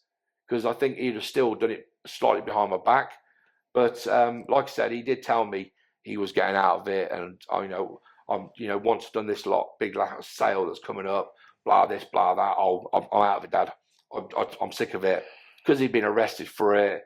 His runners have been, robbed for it. And he was literally paying everyone off. And it was like, Sam, he's finally grown up, but he didn't get to live out his dream because these people, these 5 people thought only 4 of them were done for murder. 1 was done for manslaughter. Literally thought that they got told he was sitting on 30 grand worth of cash. But it's like anyone knew the area. Why would you be sitting on that kind of money if you're living in, not being horrible, it wasn't the nicest area of Northampton to live. Do you know what I mean? Personally, it was a shithole. It's like, really? And he was driving around in, me and his mum, I've had his old car, like his last ever car. She had it for a while. Now I've got it. 56 plate Golf. It's like, if he's sitting on that kind of money, he'll be driving a lot better car. He'll be living in a lot better place. Wouldn't be sharing it with his mate and his girlfriend. But, they kicked his door in. They were in and out in less than 3 minutes. And, they didn't get away with 30 grand. They got away with a shitty iPhone 5 and £10. That was it. You know what I mean? And it's like all this, where did they get info from? And to this day, I still don't know where they got that information from. Because my son's never had 30 grand of cash on him or 30 grand worth of weed. Ever. And I know that for a fact because he'll tell me. Do you know what I mean? And it's these people have ruined their own lives, my life, his mum's life, or our family's lives, over what, £10 and an iPhone 5 that's worth what? They sold it 60 quid. Really? Do you know what I mean? And they were going to split it all between them. So what? A tenner? That's £2 each. I really hope it was worth it for them because it weren't worth it in my eyes for my son. and the stories that came out that night, that, and bear in mind, my son was still selling drugs at the time, that if any drug dealer hears a door being bang, bang, bang, they're not going to stand there with a so-called knife. First thing they're going to do is offload what they've got. Yeah. Simple. The first story to come out, apparently, that they got confronted with my son with a big knife and they charged at him. Now, yeah, my son, don't get me wrong, he would stand up. If it was fist to fist, he would stood there for him. But it's like, really? No. Anyone that sells drugs, that ain't going to happen. No. Sorry. First thing they do is offload what they've got. They're going to throw out the window. They're going to try and bail. They're going to try and get out of the place. Doesn't matter. He's 2 stories up. Most of them will try and bang out the window and do one. Do you know what I mean? And it's like all the different stories that come out, and then seeing comments like, "Oh, drug dealers killing each other. Oh, good riddance to them." And you seeing stuff like that, it hurts you. It's I had this with when I lost my brother. I even had a counsellor woman turn around and say, "It's just smackheads killing smackheads." It doesn't really matter. It made me so angry. I don't know how I managed to compose myself, but at the end of the day, take away the drugs, is a human being, right? They're all human beings. I do. I don't condone drug dealers. At the end of the day, that's if they want to do it, that's what they do. You can't stop them; it'll never stop. And it's like they're still someone's person. They're still someone's son, daughter, child, grandson. You know what I mean? And it's like they've took his life. They're in and out in 2.5 minutes. Personally, I don't think they went there to rob him. They went there to do harm, because you don't go in there with a BB gun that looked like a real gun, a replica gun, two knives, a baseball bat. You're not going in there to rob someone. You're going in there to do some harm. That's my personal opinion. And one of the knives to this day still never been found, even though the lad said I threw in the bush. Do you know what I mean? And then the day in court, when they brought out what was used, they didn't tell us to bring it out. And they brought the BB gun out, but we didn't see that. It was in a box. They said, "This is the gun." And the machete they brought out was about as long as my arm. And it was the one they used on Reese. That was a murder weapon. The murder weapon. And seeing that, I don't know how I didn't leave the court. You know what I mean? I'll be honest, I wasn't there all day because I had to get back to pick my daughter from nursery. Some people say, I should have been there and trying, but I couldn't get anyone to pick her up. So it was either me and my wife, Sonia, she wanted to be with me at the court. So I didn't want her to be at home and stuff like that. Like my ex-wife, Charlotte and Lee, her husband, they stayed there from beginning to end. And I got so much respect for them because they kept me in the loop, plus did my police officer. Yeah. And like you say, the 2 things that hit me hard in the courts was seeing the murder weapon and then talking about his injuries. Now, he had 22 injuries that marked, 12 knife injuries, and 3 were fatal. I don't know if you knew what the injuries were. Don't know if Charlotte said. She did, but yeah. If you're okay to say, I'm fine to talk about it. One went through near his lung. One went through here. I don't know what organs here. Went through that organ, through the fatty tissue, through that organ, and pierced his aorta. Now that's what they reckon. Like he wouldn't have felt anything after that. And then he had his knee, and it was that hard they split his kneecap nearly in half. So he was laying down on the floor trying to protect himself. And like I say, like his mum said, Charlotte, when we had to go and ID him, we could only see his face, and he still had a mark on his chin. So we couldn't see anything else. So we weren't allowed to hold his hand because he had defence marks. He had defence marks on his feet. Do you know what I mean? We couldn't even cuddle him properly. You know what I mean? And feeling him, I nearly passed out seeing him in the room. Yeah. My wife Sonia had to grab me because it just didn't feel right. It's just like he was asleep. You know what I mean? And like our police officer Spencer said, look, his mouth is slightly open. There's something in there. That's gorge. Don't worry about it. And he said, there's a mark on his chin. We couldn't hide it. And it's like, Jesus Christ. In the 3 minutes, they went like that at him. You know what I mean? It's like that isn't going to rob someone. That's them going, you're in our territory. You know what I mean? And even the judge says that was drug dealers. Don't scare another drug dealer. That went wrong. It's like, you know what I mean? You're going to rob someone, you don't take knives and stuff like that, do you? No. You know what I mean? A baseball bat, yeah, different understanding, you know what I mean? But, you know what I mean?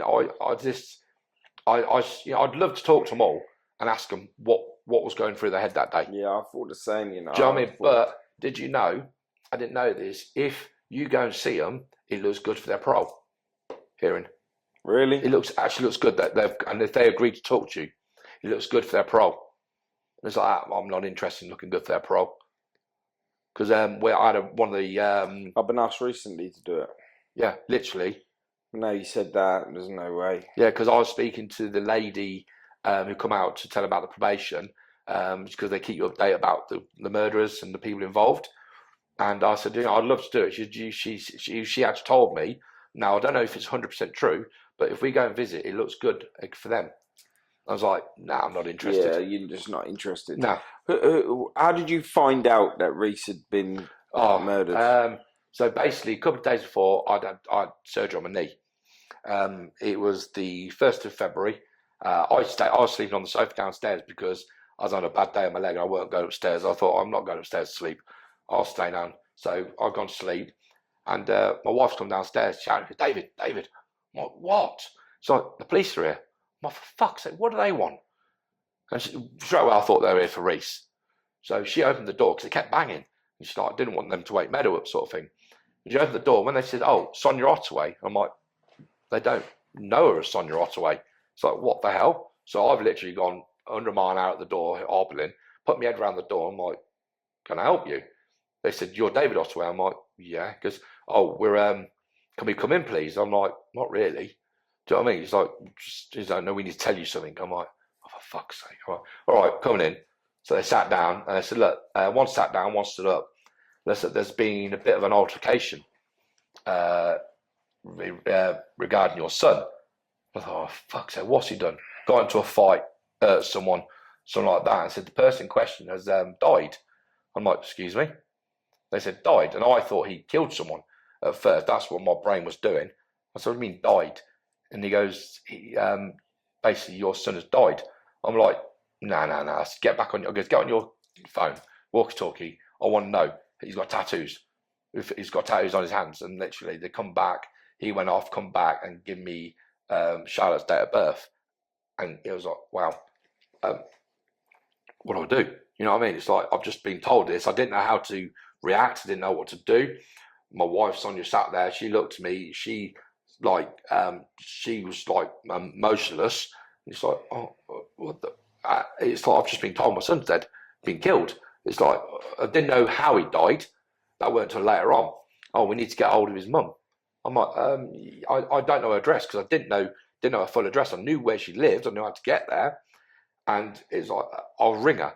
And because she lived out in the middle of nowhere, her reception was crap. So I was trying to ring her. I thought, right, I'll ring her on WhatsApp because that'd be connected to Wi-Fi.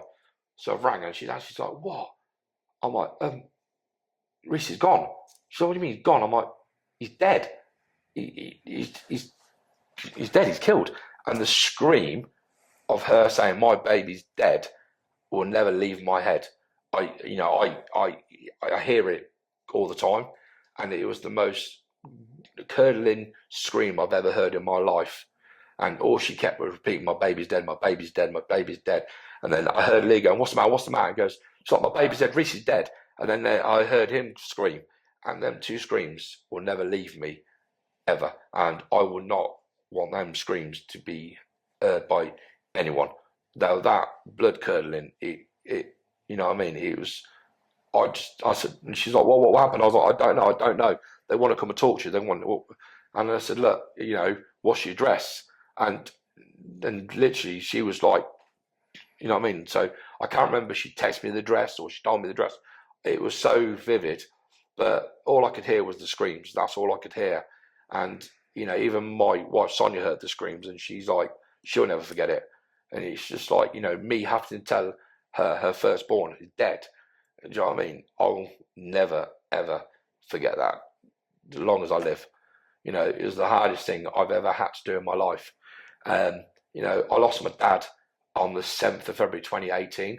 And then on the 1st of February 2019, to tell me that not even a year after my dad, that my son had been killed, is, you know what I mean, it's hard. I've never grieved properly for my dad, and to this day, I've still not grieved properly for my son. That's 3 years on, and it's, you know what I mean. I'm 5 years in, and I haven't broke down. Yeah, but it's not because I'm motionless or because I'm afraid that if I do, I won't come back from it. Deep down, I feel like if I break down, I explode, I'll either do something stupid, or I will hurt someone, and I feel like that every day. I won't lie, I have suicidal thoughts all the time. I have self-harm thoughts because of it all, because all I think is I should be there, not my son. My son should bury me. I shouldn't have had to bury my son on the 22nd of March.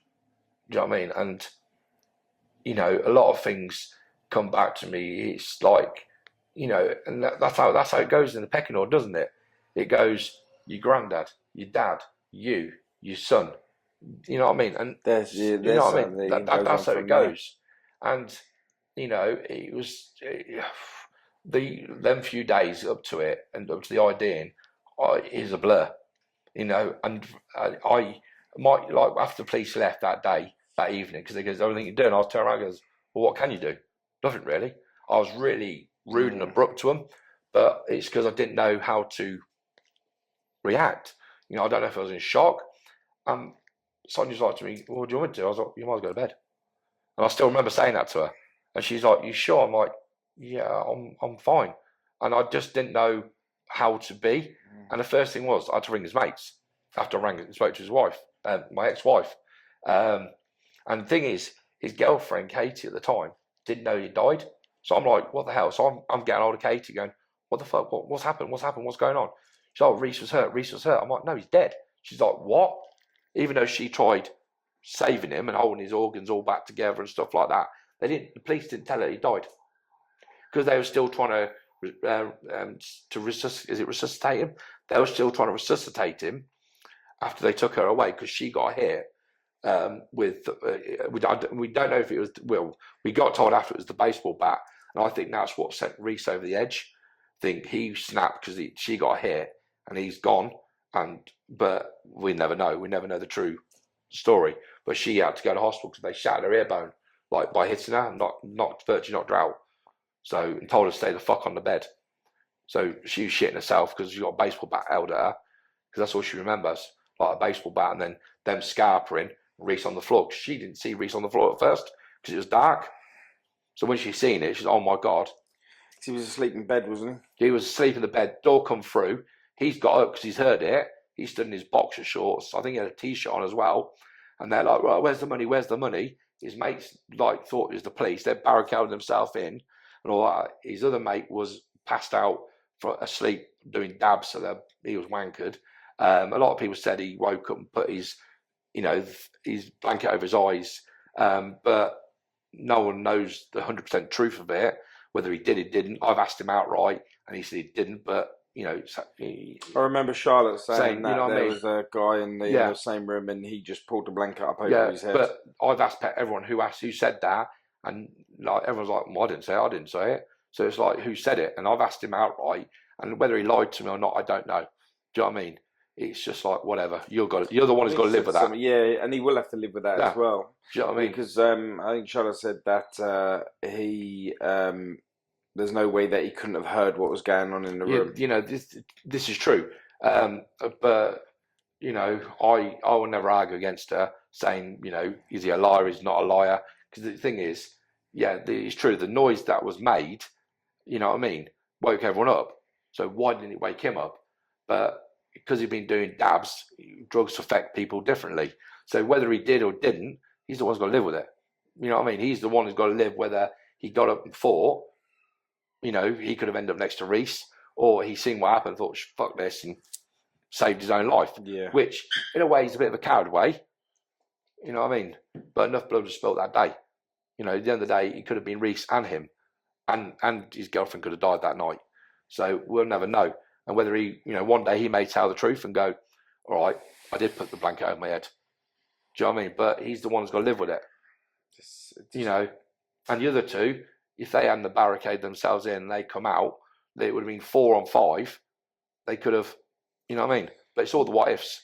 That's the biggest problem with it all. Is it's all the what ifs. I guess that's the hardest part for you, is to try and figure out, like, you know, you've been told, you got told he had £30,000 there. Like, who was it who said it?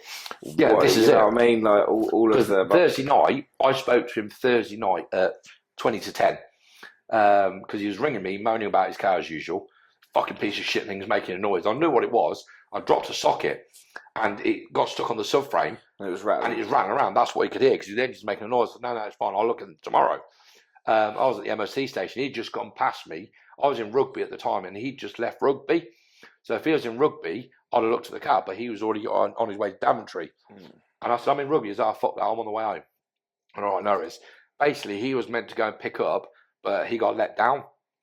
So he was pissed because of that. So he drove all the way to rugby to pick up, let down because of that. So he went back to Northampton. He said, fuck it, I'm going home to get stoned. I'm like, all right, no, sorry, I'll repeat that. I'm going home to get food and get stoned. I'm like, all right, son, I'll speak to you tomorrow. I went, yeah, he goes, I love you, son. He goes, I love you too, Dad. And that was the last thing I ever said to my son. You know what I mean? And then at like 10 to 3 in the morning, I think it was just before 10 to 3, they knocked the door to be told that he's dead. He's, you know what I mean? And I can still remember the conversation I had with him, you know.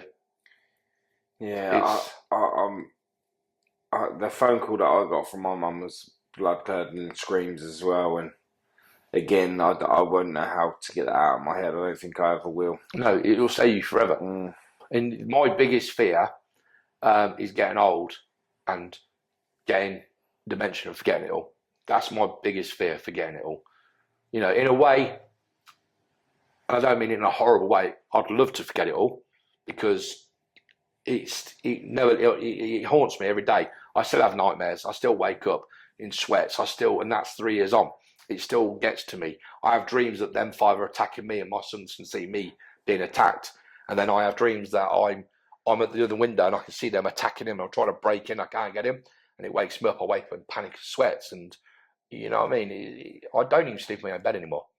That's how bad it affects me. Because I don't want my wife to wake up to seeing how I am. It's not right. My daughter, she was 3 at the time. It was a week after her 3rd birthday. He got killed. Oh, I think killed, murdered. And that's a big difference, that when you do state that, because I've often said, you know, my brother had died, and I was like, well, he didn't die. He got murdered. You know. Because a lot of people, like, when you say die, they think, and they don't know what happened. They think, or they don't ask, because it's like that.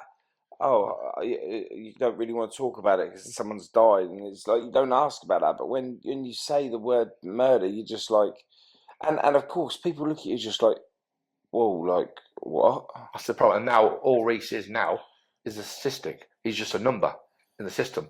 I know they're trying to do more. This makes him more than a number.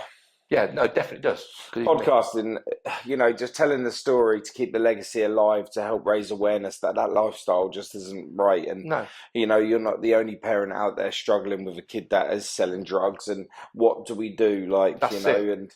And I don't really know the answer to what it is that we can do. Just hope and pray that whatever it is that we say to our kids, that they actually understand that we've been there and done it all.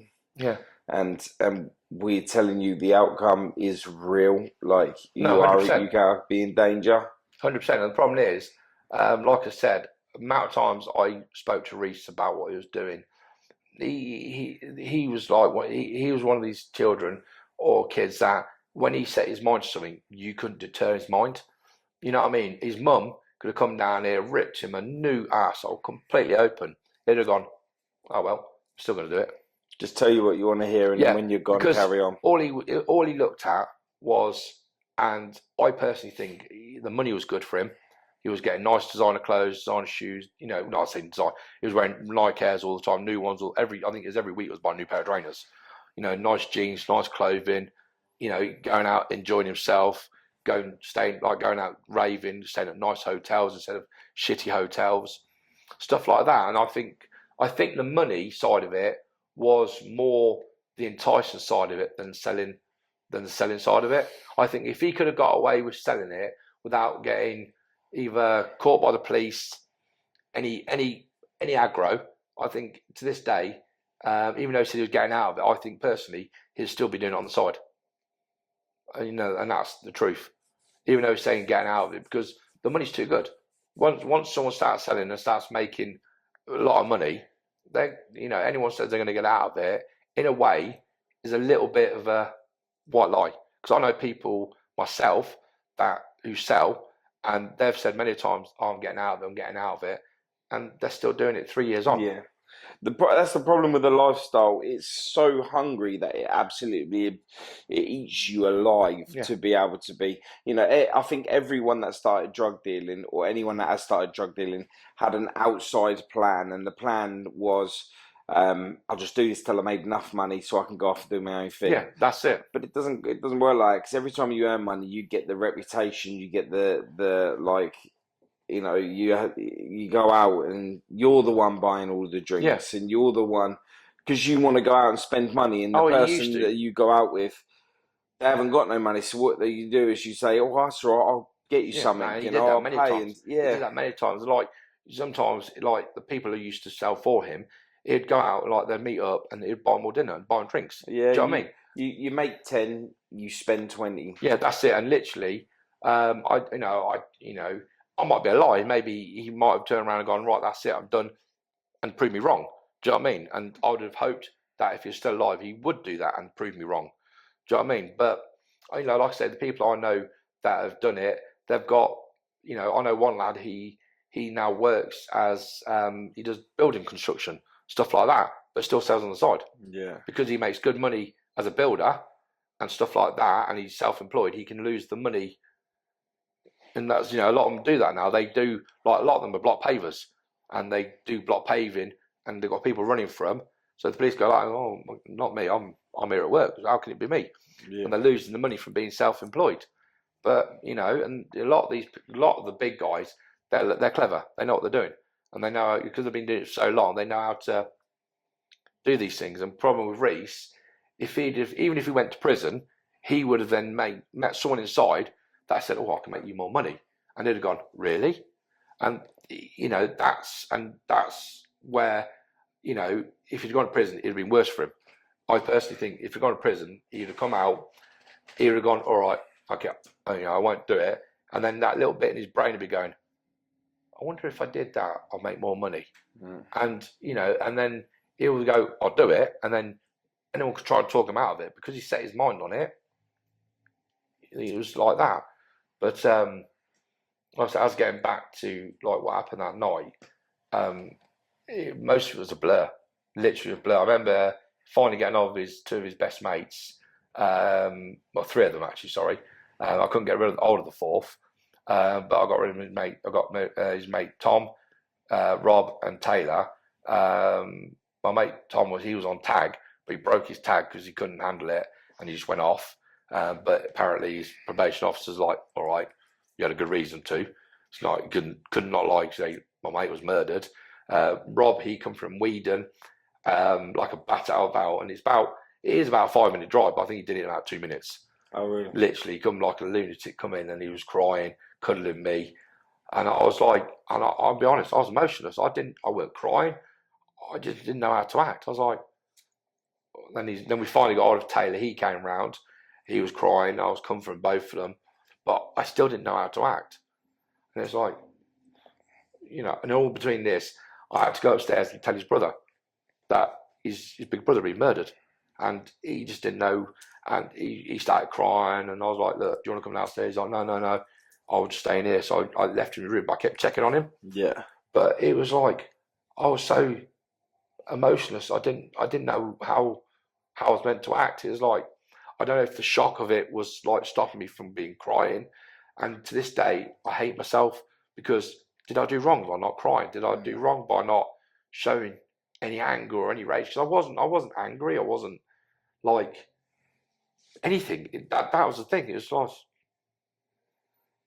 it's like my son's just been told he died, and I'm like, okay. That's how it felt. It's like the door knocked, they came in, sat down, told me my son died. I've gone, all right, see you later. That's how it felt. And it's like, to this day, I feel wrong because I didn't show any emotion. I didn't cry. It weren't till later on I cried. I cried in my own private time and stuff like that. And then, like I said, my daughter, she was 3 at the time. And she overheard like stuff like that. And then she kept crying, I want Reese, I want Reese. I'm like, you can't have him down. He's not here. He's gone up to heaven. And trying to explain to a young child, like Charlotte explained to her 2, or 3, sorry, it's harder for a younger kid because they don't understand. And like she wakes up and to this day still crying. She wants Reese. Or like when we had it, like I bought there's a place called Huggable Heroes. 2 lovely ladies. They set up for the army people, and then she started doing it out for more people. So I had a teddy bear page with Reese print on it. So she's got a Reese teddy bear to cuddle. And like say one night she started screaming, I've lost Reese, I lost Reese. Of course I started panicking. I'm like, whoa. Waking up like, what the hell? Bear. Yeah, the teddy bear, she was screaming, like proper screaming for him. Got him, she cuddled him, she's like, okay. And every night there's a picture on a windowsill. A friend of mine sent it to me. Every night she says, good night, I love you, I'll see you in the morning, and give me a kiss and cuddle every single night. And to this day, it still gives me a tear, and she makes me give him a kiss and cuddle as well. Because she does it, I've got to do it. So every night, I kiss a picture of his picture. And, I'm 46. Yeah, 46 now, just turned it. And it still breaks me seeing my, now 6-year-old daughter doing that. And she cries and she goes, oh, I had a dream about last night that we went up to, that I was in heaven playing with him and his cat. She had a cat. She only met the cat like twice, and yet she remembered it. And like one day she was outside on the trampoline we had, and I heard her screaming. I was like, what the hell is she screaming at? I goes, what's the matter? She goes, I'm trying to jump up to heaven, but Reese is not getting me. And things like that, it hits you. It hits you hard. And she told her mum a couple of weeks back, she goes, I wish I was an angel, mummy. She says, why is that, darling? She goes, because then I can go up to heaven and play with Reese, Scrappy, and Grandad. And she's like, mum, and like Sonya's like, well, I wouldn't. I guess you are an angel, but I wouldn't want you to be that kind of angel. It still blows my mind that like the damage that's caused after committing an act is so extensive that a young lady, a young child is saying, I wish I was in heaven. Yeah, so she can play with her brother. You know what I mean? That's 6 years of age. And it's like, okay, I think because we speak about Reese quite a lot and about what's happened, which I really shouldn't do around her at that age, she's picked up quite a lot on the vibes. And if she sees me upset, she goes, is it because of Reese's in heaven, Daddy? And, she could pick it up from me, and that's at 6 years of age, or, well, 5 years of age. It wasn't, it's only just turned 6 in January. And it's, it's not good. And like when I go down to see him at his grave, she doesn't want to get out of the car because it upsets her too much, but she will come down. And like when we leave, she's crying, and all she wants to do is she wants her brother Reese. And it's like many times I've had her crying in the car that we've been down there. That's do you know what I mean? That's so sad. 6 years old having to deal with all of that, and on top of you having to feel the way that you feel, and then of Charlotte as well. That's it. Well, I've kept every single newspaper I've kept from this, so my daughter can read it when she's older. I've done the same, just so that she can understand everything. I've done the same for my brother's son. He was 1. Yeah, I've done the same for him. So he can, when he's older, he can read and understand what happened. You know what I mean? And I've done the same. I've kept everything, anything to do with it. You know what I mean? Anything. He was in the Sun newspaper. Only a picture of him. Kept that. Bang. My stepmom, she goes, oh, and can you send me a newspaper up with him in? Because I said, yeah, no. So I sent her a copy. No, sorry, I'll phrase that. She rang me up, actually. I was in Tesco's, and she said, oh, Reese is in the Sun newspaper. I'm like, excuse me, what? The hell's he doing in the Sun newspaper? Of course, it was just after, I think about 3 weeks afterwards, and how many people from the beginning of January to then had actually died. Yeah. I think it was over 100 people. Mental. Do you know what I mean? And it was like, wow, that many people in like, what, 31, 50, I think it's about 60 days. Like over 100 people have died in less than 60 days. And it's like, I couldn't get my head around it. And then, like I say, Charlotte did an article for the news that he'd come around to see me. I did something for the news. And it's all this stuff so surreal. And it's like, you know, I'm talking about my son in the past tense because these people have took him from us. You know what I mean? It's like, to this day, even doing this for yourself now, it still don't feel real. And, you know, talking about it, you know, it gets you off you a little bit, but it still don't feel real. That I'm sat here talking about my son who was murdered when I should really be sat here talking to you about your tattoos or other stuff, you know what I mean, on a podcast, not about, you know, how bad knife crime has affected like yourself and myself and other people. It's just, it's wrong. The world's wrong. The world's just it's not getting better, it's getting worse. And I know people who, they find out they're pregnant and then they're like, I don't really want to bring my child up in this kind of world. And the world is getting worse. I know the governments, the police, they're trying to do as much as they can with knife amnesty and all that lot, but it feels like it's not getting better, it's getting worse.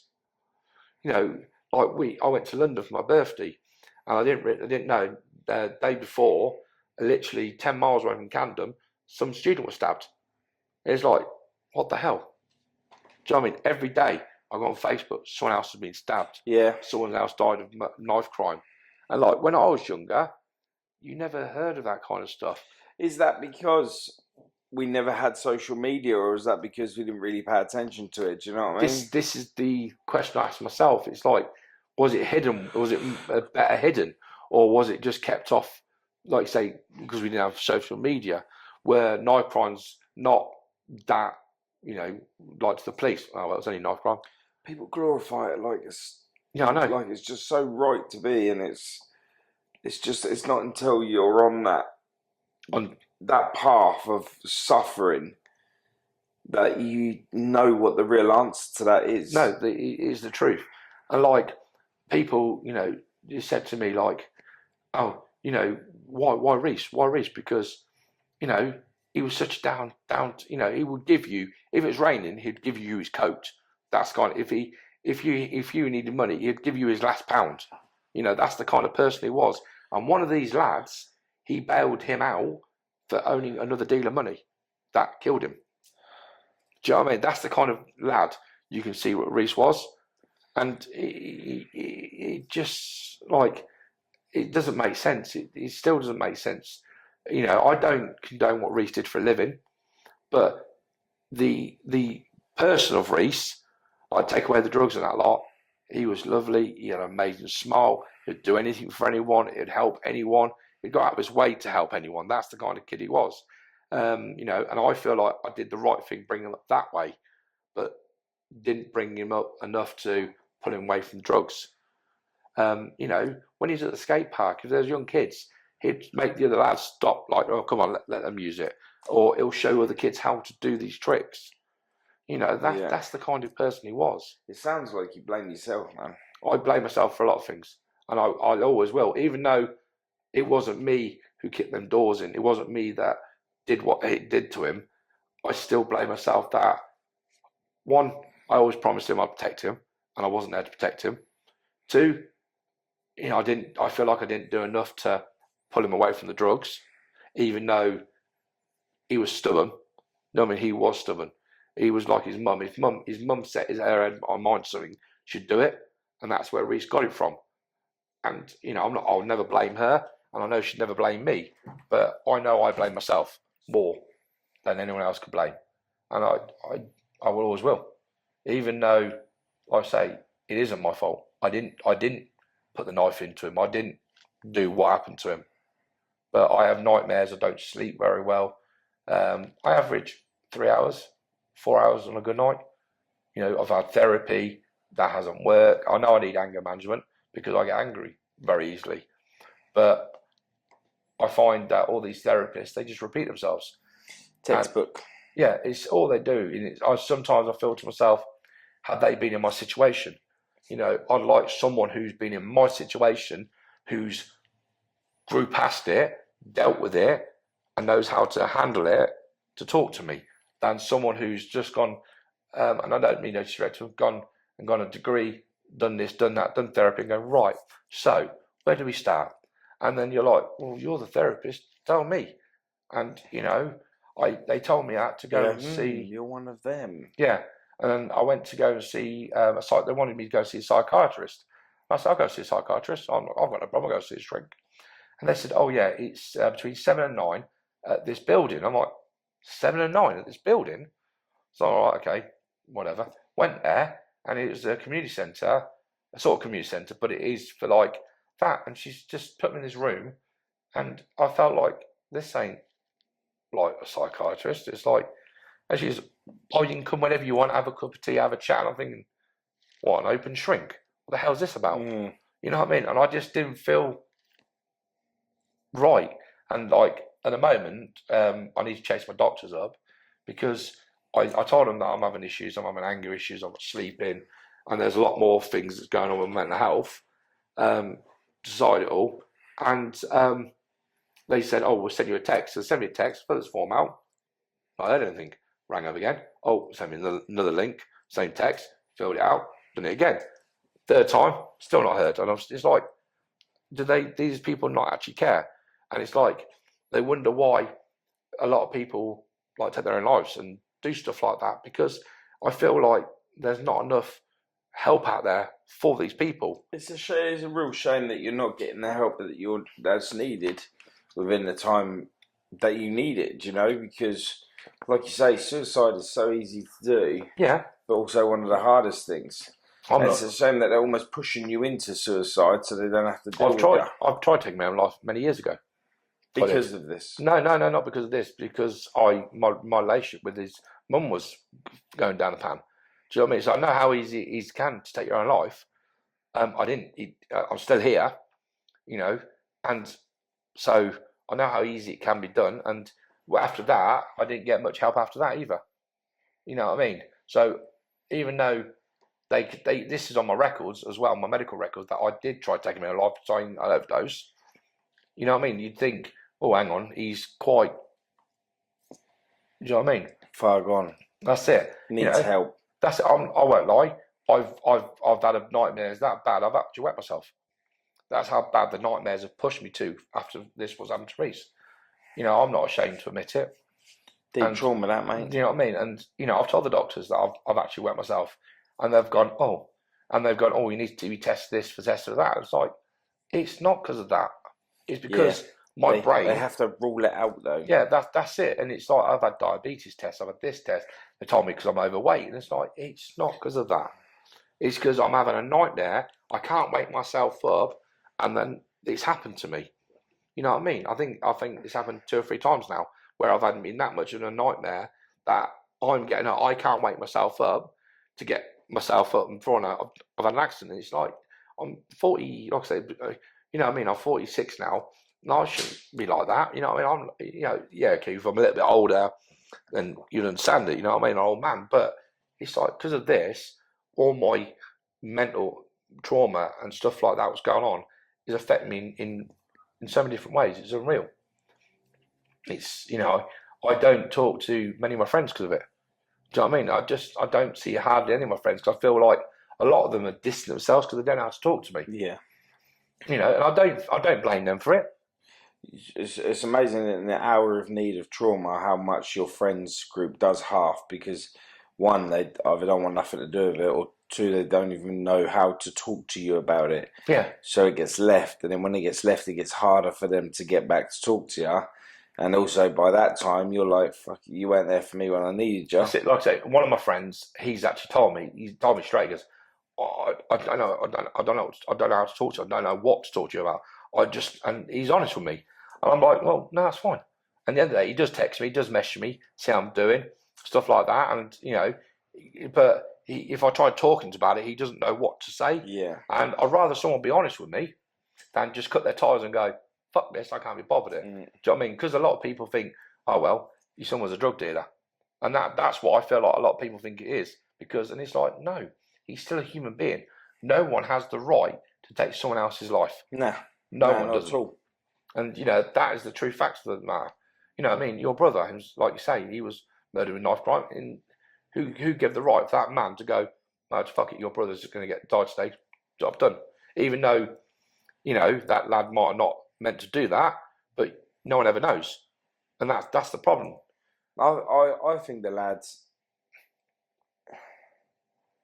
I think that he wanted the reputation so bad within the town that he did want to do it, but he didn't want it to go as far as it did. Yeah, I think he wanted to stab him. It could have been anybody. He wanted to stab somebody. Yeah. But I don't think he wanted to kill somebody. Yeah. Do you understand what I mean? So I think like the aim that day was to gain reputation, to gain fear, but not to gain the reputation for killing somebody. No, because that's it. I don't know. I've never, this is just what I worked out within the court, like within court. But that's if you take a weapon, out of your house, out of your kitchen, if you take a knife out of your kitchen where it's supposed to be, and you take it anywhere else, your intention is to harm or kill. It's you don't take a knife. A knife there is to cut through meat. It's to and I never understood, until someone told me like why are knives like pointed sharp at the end.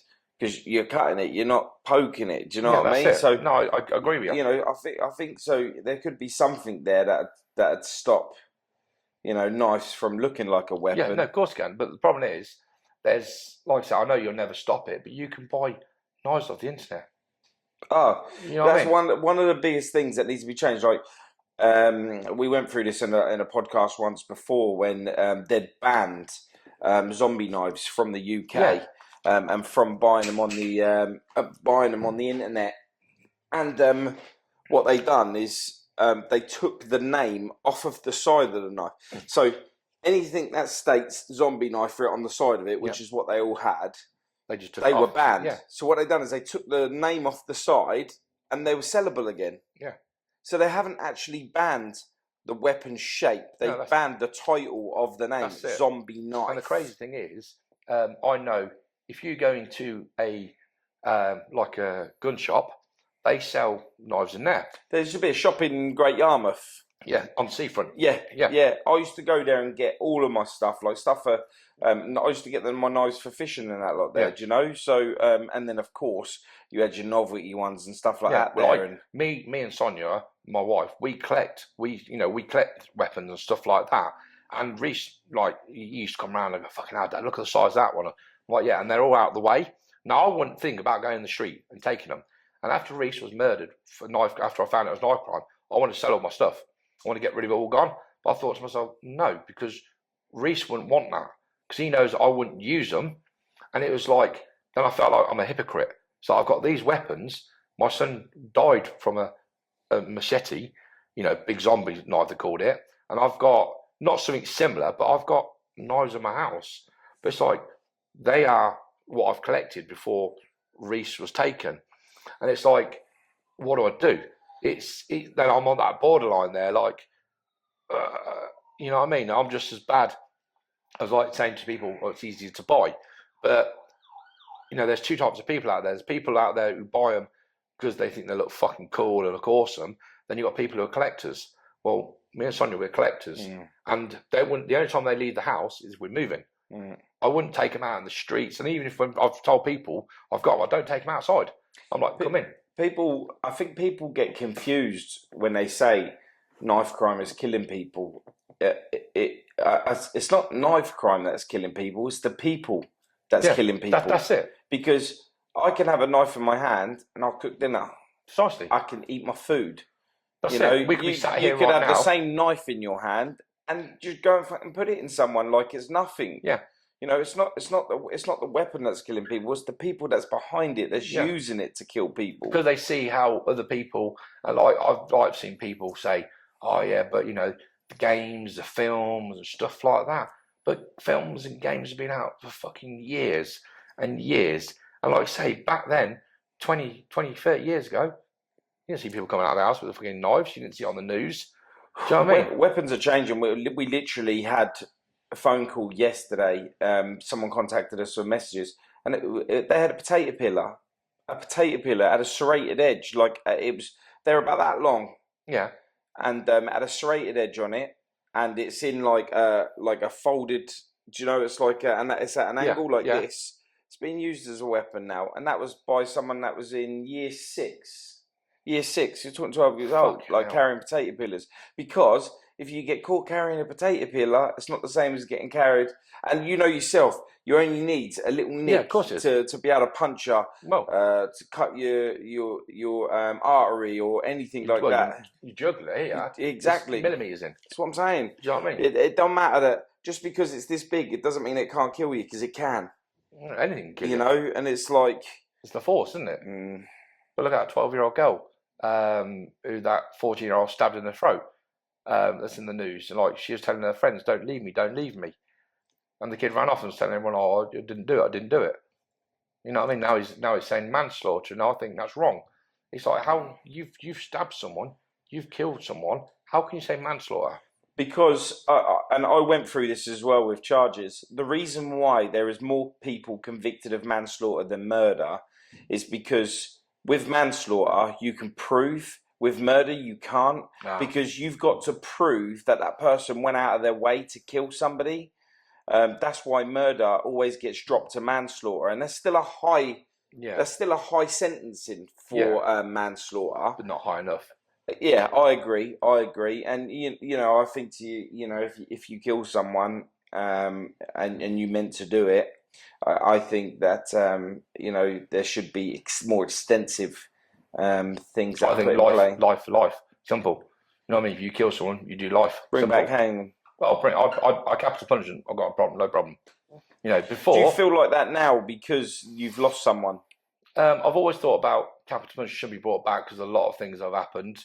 But now even more because of what happened. Okay, we got pretty good. But that's the reason why they don't bring it back. Yeah, because you're working your feelings on emotion. No, that's it, 100%. But we got really good sentencing, more than what I thought. I'm not gonna lie, I was quite shocked in court that day. What was the sentencing again? I won't mention the names. One of them got 14 years for manslaughter, out in 7, and then they do like concurrent. So then there was like the attempted robbery, conspiracy robbery. Sorry. Then 2 got 28 years before bail, and then they got 16 years concurrent next to them. One got 31 years for the murder, and that. Then there was 18 years. I may be wrong. 18 years for the stabbing of someone else, and then 16 years of concurrent for the conspiracy. Then the other one got 34 years with 2 18 years and a 16 years concurrent. So he's got to do 34 years. And then not even 6 months after the sentencing, they then put a plea in and got 2 years taken off each by the one for manslaughter because of their age. You know what I mean? So what the fuck's their age got to do with it? They were there, they did it. And then one of them has burnt all his like get out of jail free cards, I call them, because he's used all his appeals, and now he's got to sit there for 26 years. Good. You know what I mean? And you know what? I don't really care. Let them. You know, the problem is they don't deserve to be. How old were the people that committed the crime? If I'm honest, I think the youngest was 18, and the eldest was 20 years of age. And I think one of them had their birthday while on remand, so he turned 19. So I think he was the youngest of them all, the one who got manslaughter charges, because I do believe he dropped and gave their names up. Yeah. So, and that tends to be the case. How the oldest was? What age was the one that got the 34 years?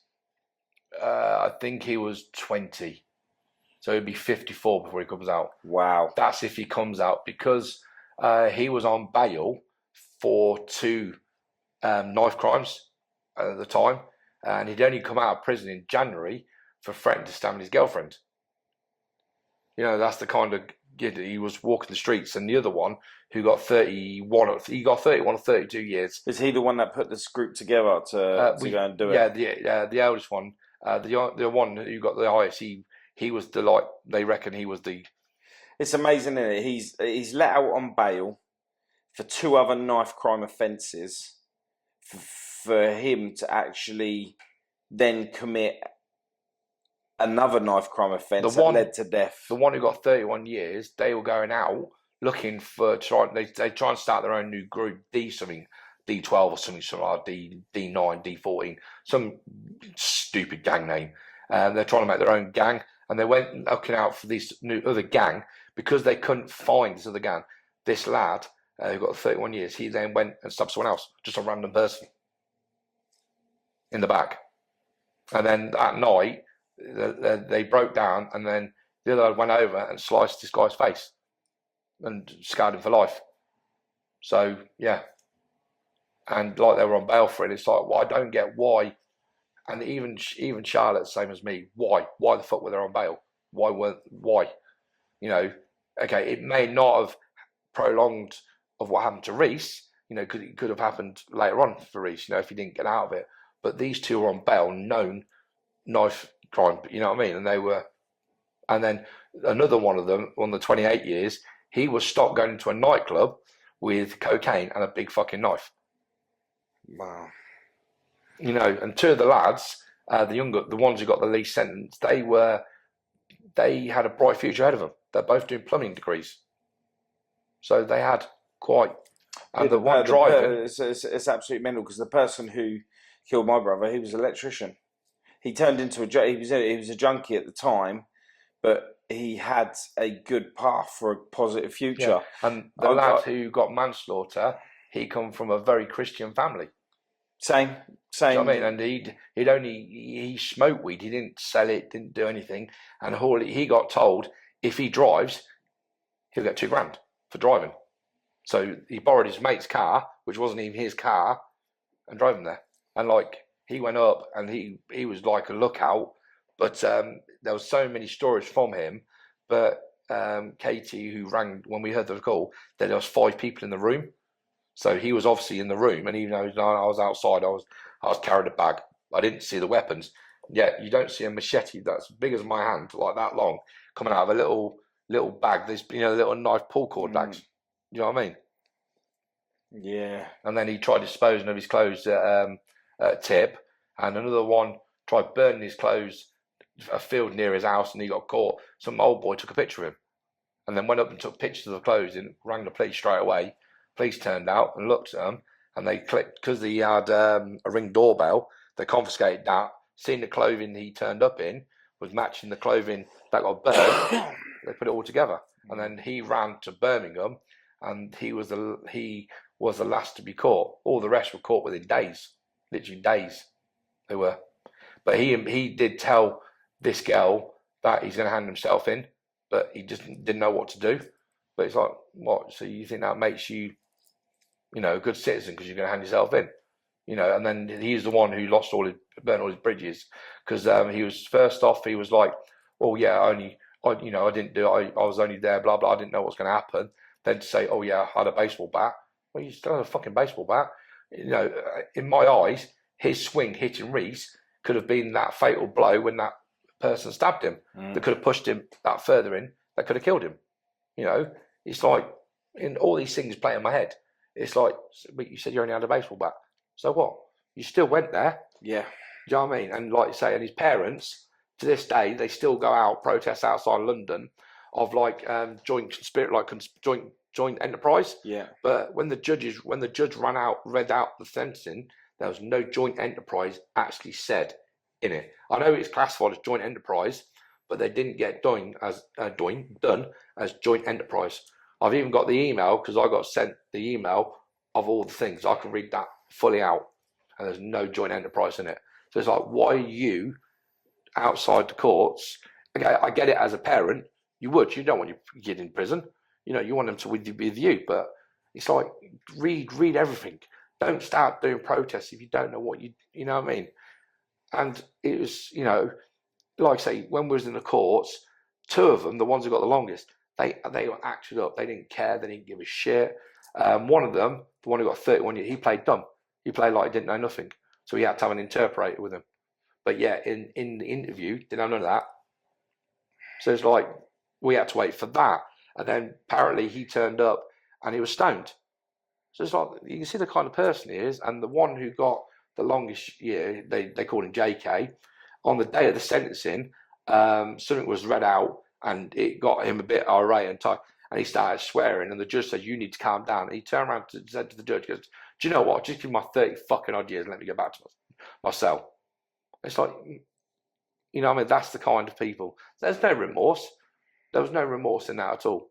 And like I say, they were saying shit to my ex-wife and stuff like that.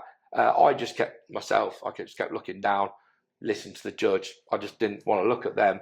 Didn't want to look at the jury. You know, I just kept sat at the back of it all and just, do you know what I mean? But you could see there was no remorse. They didn't care. They come in laughing, joking like that with the jailer. But I think, you know, the jailer can't go, well, you can't laugh because it's their job is like to, you know what I mean? But it was just, to them, it was just a joke. That's how I felt. And like the day they got sentenced, JK's missus jumped up. Oh, all he did put a fucking gun. That's all he fucking did. It's like, yeah, he had a gun. My son at that time didn't know that was a fake gun. Yeah. At night time, if someone puts a gun to your head, you even be a wooden sculpture gun to your head, you ain't gonna know, are you? You know, I don't. You know, to this day, I'd love to know what was going through my son's head. I'd love to know whether he was panicking, was he scared, was he worried, whatever. Knowing him, he wouldn't be. He'd have been like, whatever. Do you know what I mean? And I think when they hit Katie because she got off the bed, I think he switched because I always brought him up. Don't ever let a man hit a woman. I think maybe, but I don't know. I'll never know. And I forever ask them questions as well. You know, it just leads me always to the point of like, I can't live there in that mindset. I've got to know. I don't know with yourself where it goes over and over your head that you get so frustrated that you get angry with yourself. It's like you've got to stop because you start hating yourself and it starts eating at you. And it's like you've got to stop. And that's how far it gets with me. And it's like I've got to stop. And I do cars, and that's my way of. I put my head under a bonnet, and it sounds horrible. I just like everything just is away from me. This is where I am. I need to concentrate on that. If I don't concentrate on that, I'm going to break something. I'm going to fuck something up. And I've got to think. You know what I mean? And you know, at the moment, my anger is really bad at the moment. You know, I'll never lay a hand on my wife, my daughter, or anything like that. But it's getting to that bad where I'm shouting at people for no reason at all, and it's not even their fault. They're not even doing anything wrong. It's like I'll say something to someone or my wife, and they say it back to me, but in my head they said it sarcastically. So I'm like, what the fuck's that for? Do you know what I mean? And it's like they've not said it wrong. It's just how I've listened, how I've heard it. And because of what's happened to Reese, that's how I am now. I'm constantly on that edge of ready that am I going to snap? I'm going to hurt someone, and I don't want to be like that. And it's now programmed in me because of what they've done to my son. Yeah, I mean, you're going to have a lot of hate, a lot of resentment, and I think moving further for the future, you maybe need to understand that the way that you are now on the back of this is how you're going to be left in their heads. That's it.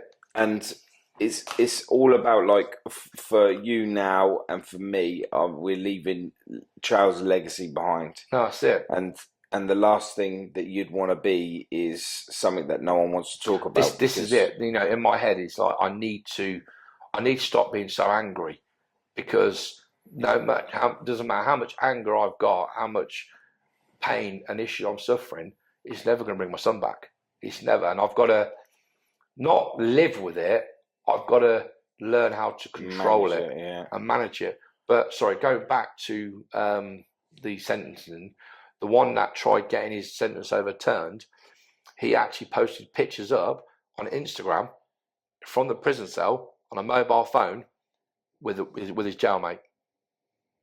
And it's like you're trying to say this and you're doing shit like that. And I didn't care. I sent it straight to the police.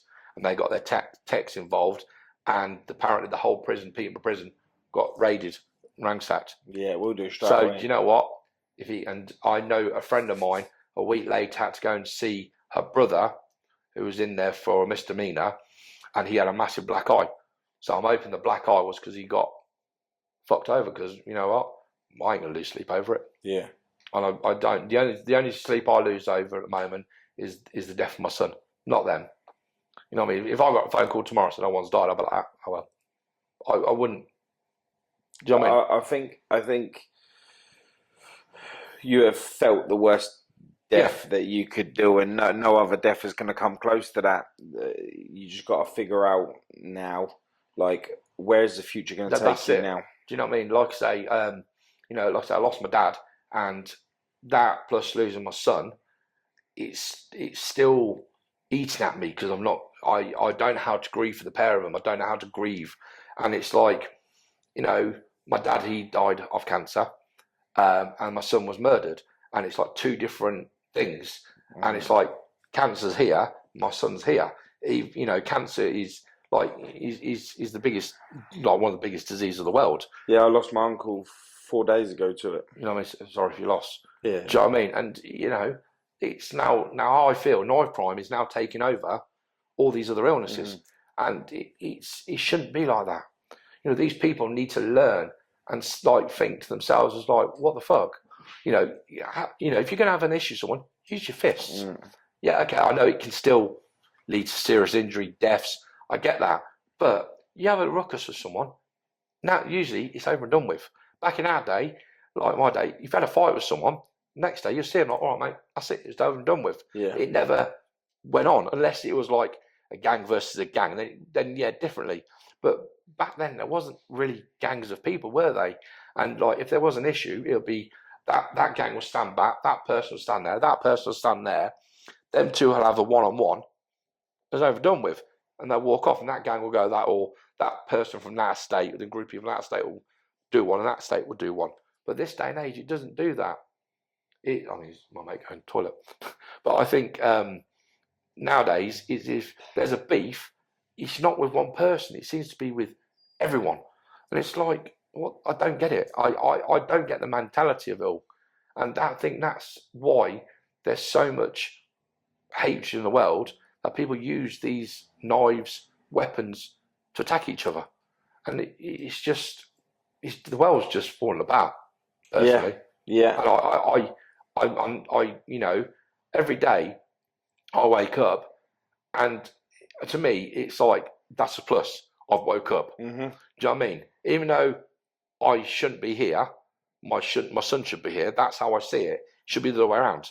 And every day I wake up going, right, it's another day, and I've got to learn to manage that as a sign that I'm still here. And I should make my son's legacy live on and not live in anger. But I'm the biggest hypocrite in the world because my daughter, the male's daughter, she's going through a bit at the moment. I'm telling her she needs therapy, needs anger management. Yeah, I'm the biggest hypocrite of not doing it myself, and I know I need it, but I don't know if it's the bloke side or a man side of it. It's like, really, I should be able to cope this on myself. You know, I shouldn't have to go and talk to someone. I shouldn't have to do this, and I know I need to, and I'm not.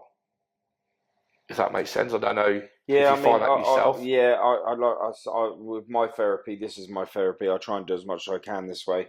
I think for the future, you need to be able to push yourself to a position where things like this will empower others on the back of Reese's name. No, that's it. Because it's all about creating the legacy. At the same time, you've got to be able to find. It's never going to get easier. You're not going to get over it. I know that from and the further it goes down the line, the harder it's going to be. Learning to live with it is something we have no choice over. Accepting it, something we'll never do. You know, so I think we do things like make T-shirts, do podcasts. Go to anti-knife crime meets. Did the anti-knife crime back in May. Well, so we're still in May, but beginning of May, I think it was the 7th, and she got up on stage, and she did that. Now that I know for her took a lot. and her daughters, her daughter Lily and our daughter Georgia spoke. I know for a fact that took a lot for them to do it. I couldn't do that. Doing a podcast today, I'm not going to lie to you. For leading up to this, I'm thinking, I don't want to do it. I've got to cancel. I've got to do it. And I was doing all things like, I started thinking of excuses of not wanting to do it. But then I was like, I've got to do it because I need to put my side out. It needs to be told. And I feel like if I don't do it, I'm not getting my side of the story off. Do you know what I mean? Does that make sense? Yeah. And even yesterday, I was thinking, the car, I've got my fuel in the car, I've got this, I've got that. It's prepped to go. Right, yep, sound, right, got the maps ready, yep, okay. But in my head, I was thinking to myself, I don't want to do this. I can talk for England. I can talk about anything for England. And I will. But then I'll talk to anyone about my son and what happened to my son, but I don't want to talk to a therapist. Yeah. And it's like, well, this person, Paul, I don't know him, so why just go and talk to him? Because to me, he's a stranger, and I do talk to strangers more. So why not just go there, forget about the cameras, forget about anyone else in the room, just talk to him. Yeah. That's all I've got to do. And that's the only way I've taught myself in to come and do this. Yeah. Because when I talk to a therapist, they repeat themselves, they repeat. And like my last therapist, Julia, name is from Trauma Assist or Assist Trauma, all she kept doing was asking me the same questions. And I said to her, you keep repeating things. I said, you keep asking me the same questions. We've not got any further forward from the same question you asked me 6 sessions ago. You're telling me I need more sessions, but you're not getting any further. Yeah. And I feel like I might as well sit there and talk to that curtain. I'd get more sense out of the curtain, or talk to my dog. I'd get more sense out of that. But when I talk to someone I don't know about what's happened to Reese, that little bit of weight comes off my shoulders. Do you know what I mean? It's not like, that's it, I can get on with my life. Because getting on with my life is never going to be the same. Do you know what I mean? It's never, ever going to be the same. I suffer really badly with my knees, arthritis. At the moment, my mental health is terrible. It is really bad. And I know what's happened to Charlotte, my daughter. They've now got fibromyalgia because of the stress and and it's like, she had her own business. She was doing really well, and I know Reese was proud of her, and he told me this, and it's like, I know she's my ex-wife, but I was proud that she was doing really well with her life, and it's like, fucking hell, fair play to you. And because of this, it just ripped it all from under her. Yeah. And it's just like, that's how devastating it's done. The trauma is, again, people don't understand.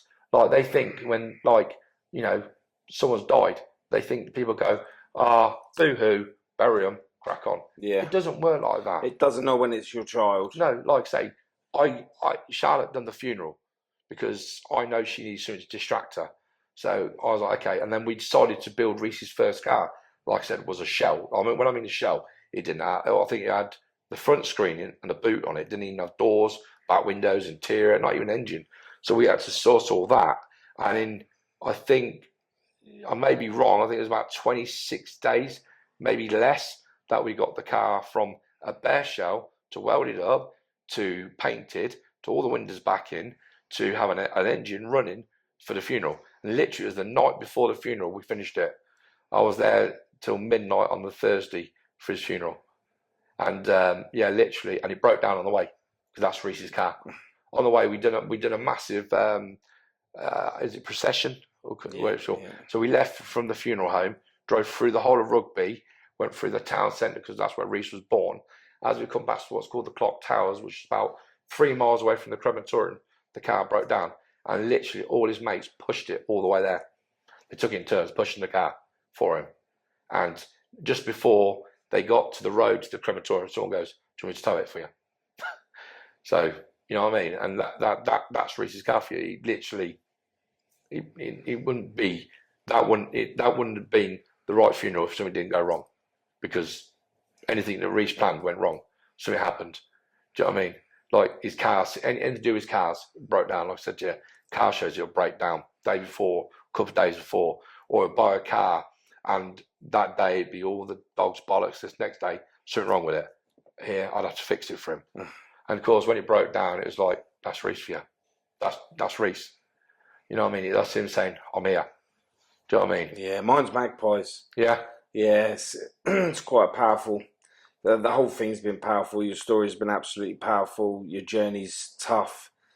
And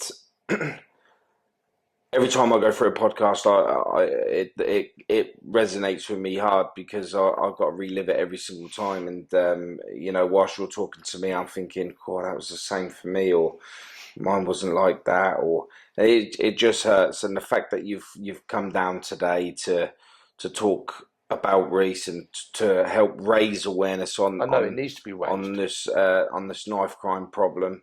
I hope that people have watched the story. Sorry, and no, it's okay. Honestly, trust me, it's okay to cry, and come forward today. And I hope people see this and put back the knife in the kitchen cupboard. Stop taking them out. Stop using them, because it could be their parents that are burying their child, or their parents that have, having to go to court to listen to, because they've killed somebody. Yeah. It's listening to what's been said in court. It's just that bad that you don't realise the power and what went into it until you hear all the evidence. Like, people think, oh, we got stabbed, and that they think, oh, so they just walked in, stabbed, and walked back out. Until you hear everything, you don't know. It's like one of the tenants in the flats heard them laughing as they ran off. Hearing that gets you, and it gets you angry, and it's like you want to scream and shout at them in the court, but you can't do that. We were told we weren't even allowed to look at them. You know what I mean? But when they came in, or the chains jangling, the first thing you do, like that. If you walk down the street, you hear something rattling, you look around, don't you? It's like we had to sit there and just look at the jewellery, and then literally no more than 6 foot away from us, there's their families. Do you know what I mean? It's just like, what the hell? And I don't know if Charlotte said, one of the ladies from the jury had to literally quit because she couldn't handle, after seeing everything and what happened.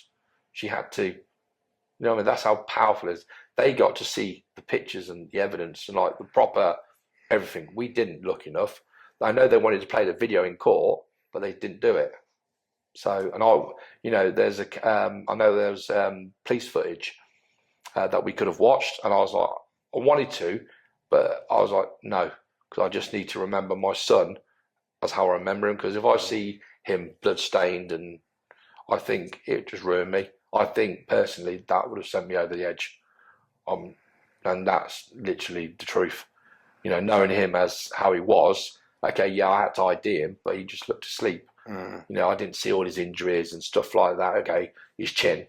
I still get that image in my head, but it's not. I think if I seen the video and I seen him how he was bleeding, and I think that would have just done it for me. Yeah. I don't think I'd be here to tell my side of the story now.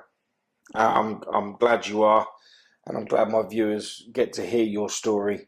It's very powerful. No. I've got nothing but respect for you coming down today and your family, and I'll always be here if you want to talk. No, thank you. And like I say, I've got respect for what you do. I've seen some, I've seen it from Charlotte's, and I've watched nearly most of your podcasts now because of it. And I've got so much respect for yourself because, you lost your brother to knife crime like I've lost my son. And, you could have been the opposite. You could have been angry, vendetted, vicious, gone after everyone who was involved, but you've not. You've now challenged yourself into doing this. And, I've got so much respect for you. Thank you. And I've got the respect for, having my ex-wife down here talking to you and myself. You know what I mean? And I appreciate it. No, I appreciate you, mate. Thank you so much. Thank you.